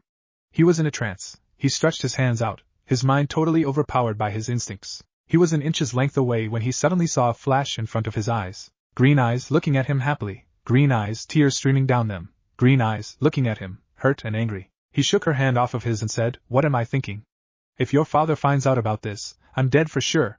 Narumi sighed, pulling her nightgown back over her shoulders. She said, honestly, I didn't expect you to go this far. But I'm serious, Naruto. I would really like to marry you, be your partner, Narumi continued. Naruto said, how can you be serious? You don't know almost anything about me. Narumi shook her head. I know everything about you. Like I said, I started borrowing father's files of your records. I know that you have the nine-tailed fox sealed inside you. I know that you are kind and brave, and strong. I know that you have been tormented almost half of your life. But I still want you, Naruto. I am quite serious. Naruto was stunned. She wanted him although she knew that the kyuubi was sealed inside him? This girl was crazy. He said, I am sorry. I really am. But I'm not sure that I like you so much that I would like to marry you. Narumi looked hurt and offended. He added hastily, not that you aren't beautiful or anything like that. You are stunning and would probably get any guy you want. But I don't think that you love me. I may be just a crush that you have, but because of your sheltered life, you feel that it is true love. And anyway, he continued, a little loudly, over her voice, I've already given my heart to someone else. Narumi's eyes, which were looking down at her feet, shot up in surprise and amazement. Who is it? She asked. He said, Ino Yamanaka. Outside the door, Ino's heart stopped. Tears silently flowed down her cheeks as her mind replayed Naruto's words. She found herself remembering each and every moment of her life she had spent with Naruto, him laughing, sulking, yelling, playing tricks, lying unconscious in the hospital and staring googly-eyed at her. She had only one thought in her mind, he loves me. He loves me too. Chapter 12, The Threat to the Princess. Naruto picked up the protesting Narumi and put her back into the bed. He pulled up her bed covers and covered her up to her neck. He then silently apologized with his eyes, and came back out of the room. As he left, Narumi stared at his receding body in a thoughtful gaze. Naruto came out of his room and saw Ino standing there staring at him. She had wiped her cheeks and betrayed no emotions that she had overheard their conversation. Naruto looked at her, surprised and a little scared. What are you doing here, Ino? He asked while thinking, if she heard what I said in there, I'm so dead. Ino simply said, my time to take a watch. He looked at his wristwatch, and realized that his 1 hour was up. He looked back at her sheepishly and said, sorry, I forgot. Ino looked back at him and asked lightly, what were you doing inside the room, Naruto? You are supposed to be guarding her, not getting cozy with her. She blushed slightly as she said it, thinking about him getting cozy with her. Naruto turned as red as a beetroot and said, it's not like that, Ino. She just, woke up and saw me outside, so she called me in to see what happened. Ino chuckled, thinking, he's still got a ways to go before he can lie to my face. Naruto looked at her nervously, and she almost kissed him before she caught herself. I can't, not right now. He may not be ready. And I don't want to scare him off by taking sudden steps. But he's looking so cute. Naruto said, Ino? Are you there? She suddenly broke out of her trance, and looked at him. He was still looking at her nervously, and Ino suddenly wanted to giggle a lot. But the mentalist ninja controlled her emotions and said, you better go to sleep, Naruto. We have a long day of surfing and swimming ahead of us tomorrow. Naruto nodded, still unsure whether she had overheard anything. He went back to his room, still looking back at her a bit, while she carefully controlled herself. As soon as he was out of her sight of vision, she slumped against the wall, sighing with joy again. Just then, The door opened and Narumi came back out. Ino stared at her, and Narumi gave her a look over before saying, "You're the luckiest girl I have ever met. Take care of him, or I'll take him away right in front of your eyes," she threatened, but with a small hint of sadness in her face. Ino suddenly hugged Narumi. The princess was so amazed by this sudden action that she just let the feelings ride. Ino looked at her and said, "You could have gotten him to do what you wanted today. You stopped immediately after he showed restraint." "Thank you very much." Narumi shook her head. "As he went out of my room, I thought about it a little and realized that what he said was right. He is no doubt just a crush, and I have been living a sheltered life, so I just saw a chance to break out of it and took it head on. I'll probably get over him in a few days. And as for my stopping, I think I probably didn't have enough commitment to the crush as well. As soon as he showed the slightest bit of restraint, I felt embarrassed at what I had done," she continued. Ino slightly nodded and Narumi sighed. "I'm sorry for what I did right now, Ino. I hope you have it in your heart to forgive me." Ino shook her head and Narumi stared at her in astonishment. Then Ino said firmly, "You don't owe me an apology. You have every right to flirt with any guy you like. It's not like Naruto and I are in a relationship right now. If we were, then I would have accepted your apology. Now go back to sleep, Narumi. We have a long day ahead of us tomorrow." Narumi nodded and went back into her room. Ino sighed in contentment and thought, "Now, how do I get him to express his feelings for me?" The next 2 days went as normal as anyone could hope for. Naruto enjoyed surfing so much that he would be on the surfboard for at least 6 hours. Narumi also enjoyed with her new friends, and Ino caught her staring wistfully at Naruto only a few times. The rest of the group had no idea what had happened and were enjoying themselves. Naruto came back from the sea, panting. "Whew! That never gets old." Everyone was currently resting because the sun had just reached its zenith. They all smiled at him. Just then a big guy came up to Narumi. He was quite well built, but his face was far from handsome. He said, "Want me to keep you company, sweetie?" Narumi looked at him, disgusted, and said, "No thanks." He caught her arm and said, "Look girl, on this beach, you'd be lucky to rate in the top 10. I'm doing you a favor. Now how about you please me now and I'll give you a nice gift tonight." He leered at her. "Let me go!" Narumi yelled and Naruto looked at her, caught in the arm of the guy. He stalked off towards the man and said, "Put her down, big guy, or you're gonna be sorry." The man said, "Beat it, kid. You're not even worth fighting for this girl." Naruto caught his arm and pulled him into a rotating whirl. Like a trained judo fighter, he put his opponent down into the sand and walked off with Narumi. The rest of them grouped up with him, and Iruka said, "I'm proud of you, Naruto."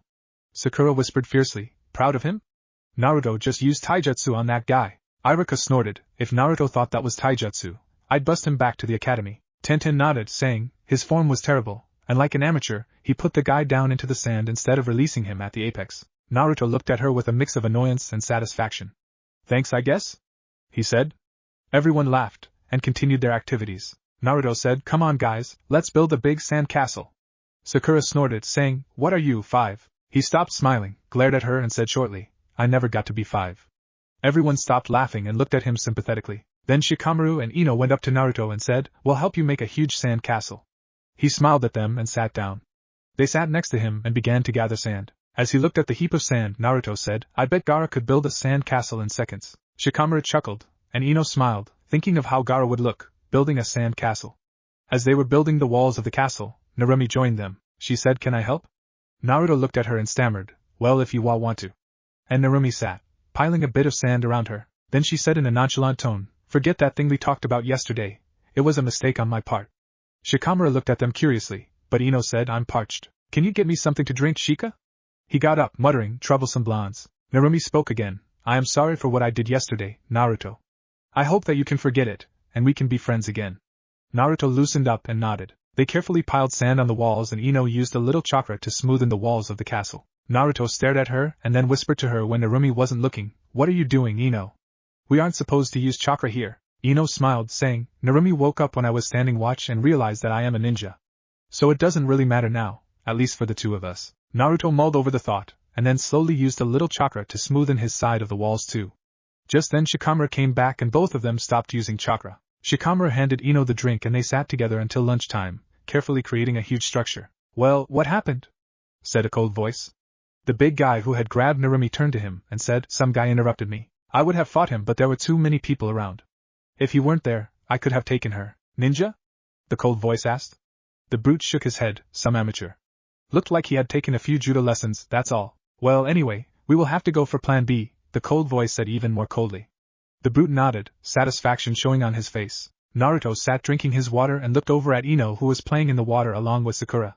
He felt strange. He had said that he had given her his heart, and sure enough, he felt so happy when she was near him, and sad when she departed. But he wasn't sure. He couldn't tell whether it was love or just a crush, like he had before on Sakura. He thought, how does a person tell if he's in love or not? He decided to ask Iruka, who was lying down next to him. Hey Iruka-sensei, have you ever been in love with anyone? Naruto asked. Grunt. Iruka snorted in his sleep. Naruto shook him awake and repeated the question. Iruka looked at him sleepy-eyed and said, huh? Naruto shook his head disappointedly and went back to looking at Ino. On the last day of the trip, everyone gathered around the beach and sat in small groups. Narumi approached the ninjas and asked, Iruka-sensei, can I join you guys? Iruka replied, are you sure? You should be with your school for this event. She said, nah, they're not so interested in the meteors as they are at goggling at other people. Iruka said, well then, you are welcome to join us. She sat next to Naruto and Ino, and said, can you help me with some poetry, Naruto? With a smirk on her face, Naruto said, me? Nervously, while Ino and Sakura stuffed their fists in their mouth to stop laughing. Narumi nodded, smirking again, as she said, you wanted to be a writer, didn't you? He started sweating bullets even in the cold atmosphere outside. Well, okay, I guess, he said, looking for moral support at the others. Iruka looked at his pleading eyes and said, Naruto, I expect to see your poetry too. He glared at Iruka-sensei, before muttering, okay then. Everyone burst out laughing, including Narumi, and he realized that they were just making fun of him. He looked at Ino, with a hurt look in his eyes. You too, Ino? Seeing his expression, Ino immediately felt bad and said, sorry, Naruto. He stalked off in anger, and she looked at the others, suddenly feeling very bad. Everyone looked back at her, most of them hinting at her, go after him. Ino found him looking off into the night sky, sitting by himself amidst the rocks nearby the end of the beach. She smiled. He looked so cute, sitting there, just waiting to be comforted. He looked at her as she approached him. She smiled slightly at him and he turned away from her, pouting. She caught his hand and he pulled it away. Why the long face, Naruto-kun? Ino asked. Naruto didn't look at her, for a reason different than what she had thought. He was blushing so hard that the heat from his face could have fried an egg. She just called me Naruto-kun. Ino said, I'm sorry I laughed at you, Naruto-kun. Naruto turned back and she saw him smiling. I know, Ino-chan, he replied. Ino gasped, and then blushed as realization dawned upon her. He had been acting all this time. Naruto said slowly, I just wanted to watch the meteors with you. Do you want to? Ino nodded. As the two of them watched the meteor shower raining down on Earth, Ino held his hand again, and this time, he didn't pull it away. Ino put her head on his shoulder in contentment, and he blushed moderately again, thinking, this is definitely not a crush anymore. I really love Ino-chan, and judging from her actions she likes me too. He looked down at her and cupped her face. Ino looked up at him expectantly and he asked, do you like me, Ino-chan? She looked at him in incredulous amazement for a second, and then replied tartly, no, baka, I'm putting my head on your shoulder because I hate you. He blinked, before realizing how stupid that question had sounded, even for him. He said, then I'll take that as an affirmative. She shook her head violently and said, no, Naruto-kun, I really don't like you. He looked at her in shock and she continued, I love you, Naruto. I have been in love with you for quite some time now. Do you know how difficult it is to hide the fact that you love someone, when he's standing right in front of you? Naruto smiled and said, I do, Ino-chan. I do. Her eyes shot up at him and he said, you heard everything that night, didn't you? The night Narumi-san tried to Ino giggled in spite of herself and said, yes, I heard everything. And you know what? I never felt so happy in my life as I did when I heard it. He turned faintly red with embarrassment, saying, then why didn't you say anything that night, Ino-chan? She replied, I wanted you to say it to me face to face, Naruto. Just like I did right now. Naruto leaned in towards her until they were nose to nose and said, I love you, Ino-chan. I love you more than I love my life. She sighed happily and pulled him closer, until their lips met. As they kissed, the moon shined on them and the meteors continued raining down, creating a wonderful background. Just then, a huge explosion at the hotel caused the two of them to break apart from each other. They looked at each other and nodded firmly. Ino said, romance will have to wait, Naruto-kun, we have a mission. Naruto nodded, but couldn't help smile at the kiss they had just shared. Both of them were in their civilian clothes, which had only one hidden pocket for keeping a single holdout kunai. They drew it out, and both of them started over to the hotel. As they reached the perimeter of the hotel, they saw a few people armed with bows and kunai standing outside. Naruto said, we don't know anything about these guys. I'll have to do some recon. Ino nodded and said, I can help, Naruto. He looked at her and she smiled, pointing to her head.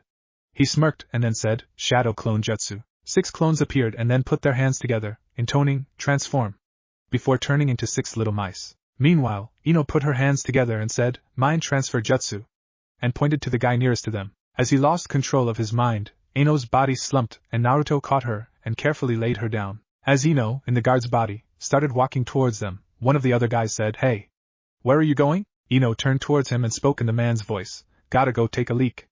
The other guy nodded and turned away. Breathing a sigh of relief, Ino came to the real Naruto and said, "Put the shadow clones into my pocket." Naruto nodded, and lifted all the transformed clones, putting them into the various pockets in the pants of the guy whose mind Ino had overpowered. Ino walked back and went into the hotel from a side entrance before anyone could notice her. She looked around all the rooms as she went, and left a mouse/clone into each of the rooms with hostages or guards. As a single clone remained, he turned back into himself and split off even more clones, sacrificing himself to create more of them. Ino reached the dining room, and one of the guys stepped up towards her and said, "Anything to report?" Ino delved into the mind of the guy who she was impersonating, and finding nothing strange said, "Nothing, just walked around to see if anyone was acting up." The man who had approached her said, "Then get back to your position soon, the boss is gonna be here soon." Ino scanned the room and saw all her allies sitting with Narumi at one end. She left another of the mice there, and returned back to duty. As she left the man's body, Ino erased his mind of what it had recorded until then, so that the man just went back to duty. She looked up at him, who was crouched next to her original body, and said, "There were approximately 40 of them. I have left your clones in each room, to make sure that they keep a watch on the men. Our friends are all in the dining room, along with Narumi." Naruto said, "In that case, we'll have to go stealth mode, to take them down. Sadly, stealth is not my strong suit. But we have to try." The two of them snuck into the hotel, Ino leading, remembering the route from her previous recon. Just then, Naruto held her back, and said, "One of my clones just disappeared. 2 guys are moving out a room into the corridor between the dining room and the main hall." Ino nodded, saying, "I know the place. It's 3 corridors from here." They slowly crept up towards the dining room, clearing the rooms with guards and hostages as they did. Mostly, each room contained 2 guards, so they were easily overpowered by the 2 ninja. However, one room had contained 4 guards, and they had been alerted when 2 of them suddenly dropped dead. But before they could raise the alarm, the mouse behind him suddenly transformed back into Naruto's clone and choked both of them from behind, giving the original Naruto and Ino the chance to drop them dead. The clone saluted Naruto and cancelled himself out. Finally, they reached near the dining room and sketched a plan. They had taken all the weapons they could, from the guards they had eliminated. Naruto's clones had all cancelled themselves by this point, so he didn't know exactly how many people were there in the dining room. They couldn't risk a single hostage. After all, their friends were there too, along with the daughter of the daimyo. Ino said, "I'll sneak in and mind transfer into one of them again. Then I'll simply count how many of them are there, and we can plan accordingly." Naruto shook his head and said, "If you go in there, your body will be at risk while you are in your mind transfer status. I won't let you risk yourself. I'll split some more clones and they can find out the strength of the enemies." Ino nodded, smiling at her love's determination not to risk her. Naruto split off another 2 clones, who transformed into mice and scurried through the corridor into the dining room. A couple of seconds later, they cancelled themselves. Naruto said, 6 guys inside the room, 3 of them outside the dining room on the side of the main hall. One of my clones picked up a snippet of talk from one of the enemies, saying, "The boss is gonna be here in a couple of minutes now. We have to go in, no matter what. We'll buzz straight in with 10 of my clones, and while my clones keep them occupied, you and I can free our teammates." Ino nodded, and Naruto signed again, "Shadow Clone Jutsu." 12 clones made their way into the room and Ino said, "I thought you said 10 clones, Naruto." Naruto shrugged, saying, "Grandma Tsunade keeps telling me to work on my chakra control." Ino facepalmed. The clones waited for his signal and armed themselves with the weapons that he and Ino had scavenged. On Naruto's signal, they rushed into the dining room. 3 of the enemies fell even as they shouted out. The rest of the 3 yelled out, and the 3 outside the room charged in. Meanwhile, Naruto and Ino freed their fellow ninja and gave them some kunai as well. Just as the last clone was dispelled, the real Naruto charged and killed 2 of the enemies by himself. Shikamaru trapped the last 4 ninjas with his shadow possession jutsu, and Sakura punched the lights out of one of them. Choji bowled into another, who had been tormenting him by calling him fat all the time. Tenten and Yugao dealt with another one, while Iruka smashed the wrist bone of the 4th guy with his staff blade. All of the enemies fell, and the ninjas looked at each other, nodding, before securing all the hostages and evacuating them from the dining room. Just as they were about to split off to look for other enemies, a cold voice emerged and said, well, what do we have here?" They turned around and saw a ninja standing at the hall entrance with 15 people behind them. He said, "You must be Leaf Ninja. I had expected that the Hokage would interfere with this trip of Princess Narumi, but I didn't expect so many of you. I guess this means that you are not going to let us take Princess Narumi with us, are you?" The ninjas almost fell through the floor in incredulous amazement. He just expected them to hand over the daughter of their daimyo to him. Naruto voiced everyone's opinion, saying loudly and quite rudely, "Just who the hell are you?" The man smiled, a cold smile, not reaching his eyes, and said, "I am Ibumaru, the coldest of all the 7 swordsmen of the mist." Everyone gasped at that. Ibumaru was considered an S-rank criminal, having tried to assassinate the 3rd Mizukage, and having taken the legendary sword Suhi away from its previous holder forcibly, before leaving the village. Everyone be careful, Iruka said. His sword is said to be so cold that anyone who even goes near it gets serious frostbite, and anyone who is unfortunate to touch it dies on the spot. Everyone gasped at that, except Naruto, who said, no need to worry, we have enough long-range fighters here who can get rid of him. Everyone felt the courage in his voice and nodded. Ibumuru simply smiled wickedly and said, my fellow people, it seems that the Leaf Ninja do not wish for us to get our hands on Princess Narumi. If you would be so kind as to kill them for me, then you will all get the rewards that you have been waiting for all this time. Everyone behind him nodded, or grunted, or both, and charged at the Leaf Ninjas. Naruto recognized one of them as the guy who had tried to kidnap Narumi on the beach and smirked. Remember me? The guy said, I'm gonna crush you, you little worm. I am Master Ibumuru's strongest apprentice. Naruto replied, oh yeah? Crush this. Rasengan, he yelled, and thrust the spiraling sphere straight into the guy's body, who coughed up blood before being thrown into 3 other of his comrades. The battle began in earnest and the bandits were quickly overpowered by the Leaf Ninjas. They looked up at Ibumuru, who pulled out his sword and mocked them, but as they began to gather closer to him, he suddenly threw his sword down, and got down to his knees. Everyone stared at him incredulously, expecting a trap, but he said, forgive me. I'm not really Ibumuru of the 7 Swordsmen. I am simply a bandit who shares his name. I just wanted to make some quick cash and decided to kidnap Princess Narumi to facilitate it. I didn't expect that the Hokage would come to know of my plans and send out such a huge force to stop me. I apologize. Naruto picked up his sword and said, look at how chipped and rusty this sword is. Iruka cuffed the rogue Ibumuru while Yugao checked the sword to see if it really was a dud. She decided it was, and said, Naruto, if you would be so kind and destroy it with your Rasengan? Naruto nodded and created one of the spheres with his left hand and another one with his right hand. He intoned, Rasengan. The 2 spheres struck the sword at opposite ends and began grounding away the metal from both sides, until they met in the middle and burst. Naruto turned towards the rest of his friends and said, well, that's that dealt with. What do we do with him? The fake Ibumuru said, please take me with you. I'll do anything for your village. Just don't turn me back to the Mist Village. Yugao said, I'm sorry. We cannot do that, because an attempt to kidnap the daughter of the daimyo of our country is grounds for execution. Ibumuru blanched, and Iruka dragged him outside the hotel. Soon, everyone in the dining room heard the familiar sound of steel striking flesh and knew that the deed was done. Narumi came towards the dining room and asked, is it over? They nodded and she heaved a sigh of relief. The next day, the bus which came to pick up Narumi contained 10 bodyguards in it. They didn't even allow her to change out of her bikini before throwing a towel over her body and escorting her into the bus. Naruto spotted Hawk and Tiger, 2 of the ANBU of their village, and Kakashi-sensei's friends. He nodded to them and they nodded back, having met each other while Naruto had been house hunting. The 2 ANBU climbed the top of the bus, and it rumbled off. Naruto sighed, saying, well, all's well that ends well. I enjoyed this trip more than I thought I would. He looked at Ino slightly as he said it, and she smiled happily. All in all, it had turned out rather well for her, she thought, as she looked back at the love of her life, now completing his sand castle with a small amount of sharpened wind chakra in his hand. She sat next to him and helped him along. Both of them missed the frowns on Sakura's and Hinata's faces. Iruka brought out their bus and the gang of ninjas trooped back in, happy that their trip was finally over, and that they could get back to normal duty soon. They went off, laughing and chatting, and in someone's case, sitting shyly in one corner, blushing and stuttering. Chapter 13. Who has the strongest eyes of them all? Lady Tsunade. Naruto rushed over to the 5th Hokage's office. Behind him came 2 ninjas running, panting. I'm sorry, milady, he just wouldn't stop. The Sannin raised her hand and said, it's okay, you may leave. Both of them bowed and left the room.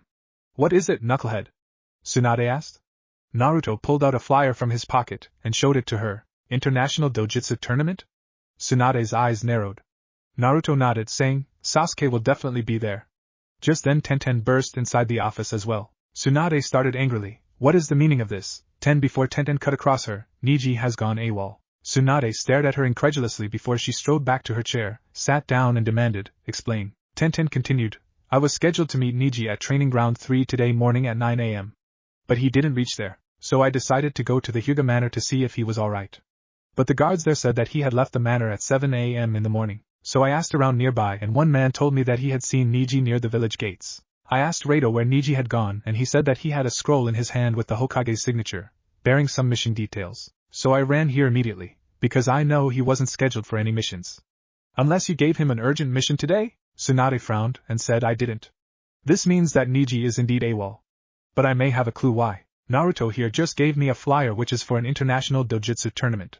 I think Niji has left the village to attend this tournament. We must get him back, no matter what. She banged her hand down on the desk and caused a deep crack to erupt across it. She calmed down slightly, thinking I don't need another lecture from Shizen about how costly furniture is. Tenten, go and find Ino and Shikamaru. Also, call in Sakura and Lee as well. I'm going to send the 6 of you to bring Niji back. Go now, the Sannin said, and Tenten shot off at a speed which would have impressed Lee. The Hokage looked at Naruto and said, "What makes you think that Sasuke will be there, knucklehead?" Naruto smirked. Knowing that she would ask, he had his answer ready. He said Sasuke has always wanted to prove that he is the strongest ninja around. Also, he will want to go because he knows that Itachi would go, because I would go, because he would go. Tsunade stared at him, saying, "So he will go for the tournament because he will go?" "That's circular logic, Naruto." "Huh!"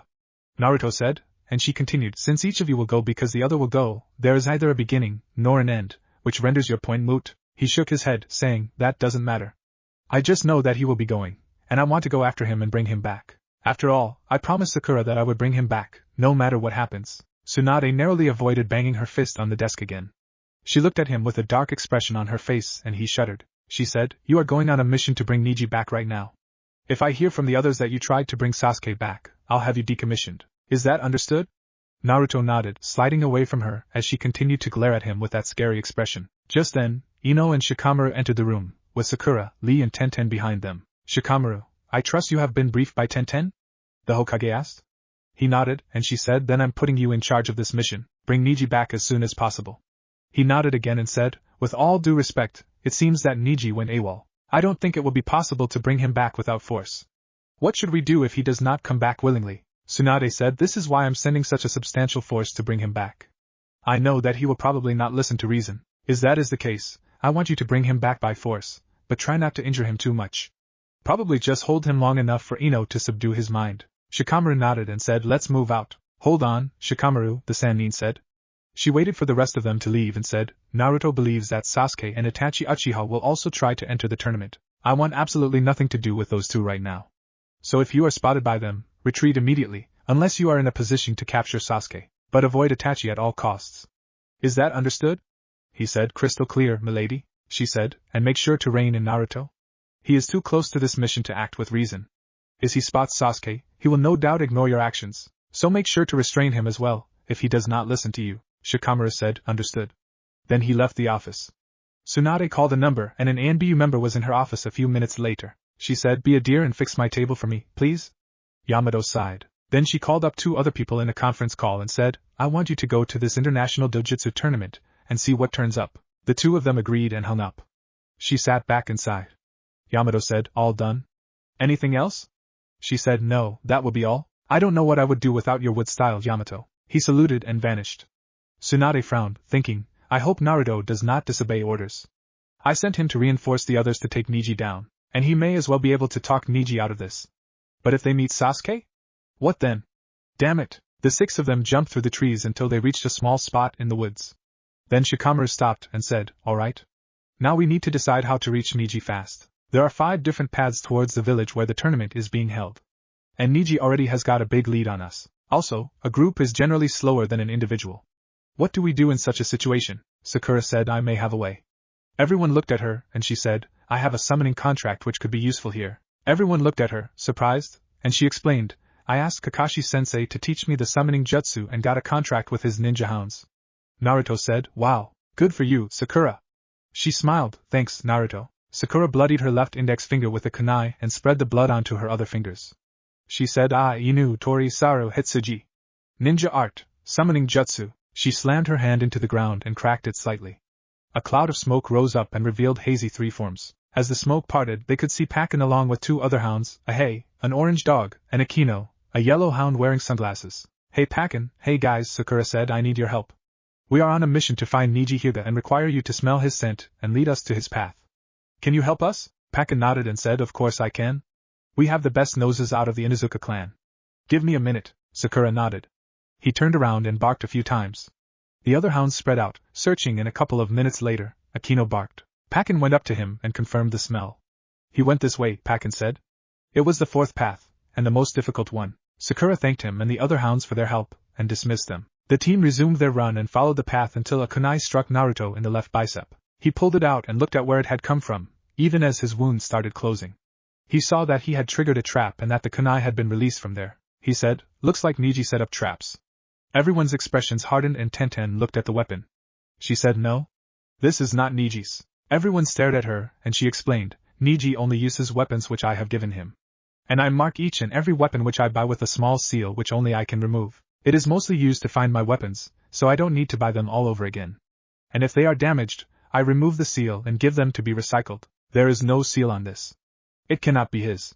They nodded, their expressions relaxing. They continued along the path until sundown, when they stopped to take a break for the night. Naruto and Tenten wanted to continue, but Shikamaru said, Neji will not travel through the night. He will want to conserve his strength for the tournament, and it is not wise to move through the night, when our visibility will be limited. They set up camp in a small clearing, and Ino and Sakura went to find water. Ino said, Hey Naruto, can you lend us a couple of shadow clones? It will make searching much easier. Naruto immediately split off 3 shadow clones, before sheepishly saying, Ask for 2, get 1 free. They laughed slightly, before heading off. The 5 of them found a small stream a few meters out from the clearing, and gathered water, before Sakura told the clones to take the bottles back. Ino looked at her curiously, but didn't say anything. The clones jogged off and Sakura turned towards Ino, with a weird look in her eyes. She said, Ino, is anything going on between you and Naruto? Ino looked at her with a straight face and said, Why would you think such a thing, forehead? Sakura frowned at the old nickname before saying, I saw you getting pretty close to him during our beach trip. What's up with you all of a sudden? Ino said, with a sad expression on her face. The day when I saw the Kyuubi take control of Naruto's body, I suddenly realized the reason why Naruto had been treated so harshly in his childhood. At that moment, I decided to become Naruto's friend, so that's why I was spending time with him at the beach. I'm pretty sure you know what I mean, having seen the atrocities committed against him yourself. Sakura nodded, not entirely convinced, but let the matter slide. They walked back to the clearing, Ino thinking back to the conversation they had, when they reached back home from the beach mission. Ino, I want to talk to you about something, Naruto had said, as they sat to watch some TV. Ino looked at him and asked, Anything wrong, Naruto-kun? Naruto nodded, saying, I don't think we should reveal our relationship to anyone just yet. I feel we should wait it out for a little while. Ino asked, Anything bothering you, Naruto? He said, I just moved in some time back. If we start going out so soon in public, people may talk. Also, I don't want Sakura to know so fast. Ino nodded. Ino thought, but forehead has begun noticing. I'll have to talk about this with Naruto. They reached back to the camp, where Shikamaru and Naruto had begun cooking food, while Lee and Tenten were checking their weapons. They all had their food and then turned in, keeping one person out every hour in the order of Shikamaru, Tenten, Naruto, Sakura, Ino and Lee. 6 hours later, all of them were awake, and after a quick wash in the nearby stream, they were back to chasing Neji. Their path had started getting rockier, with lesser trees to jump through. However, they managed to cling to the rocks and made their way through to the village where the tournament was to be held. The entire place was like a ghost town, with no one around anywhere. Ino said, I've been here before. This used to be a popular tourist destination some years ago, and was well known for its natural hot springs. Shikamaru asked, What happened to it then?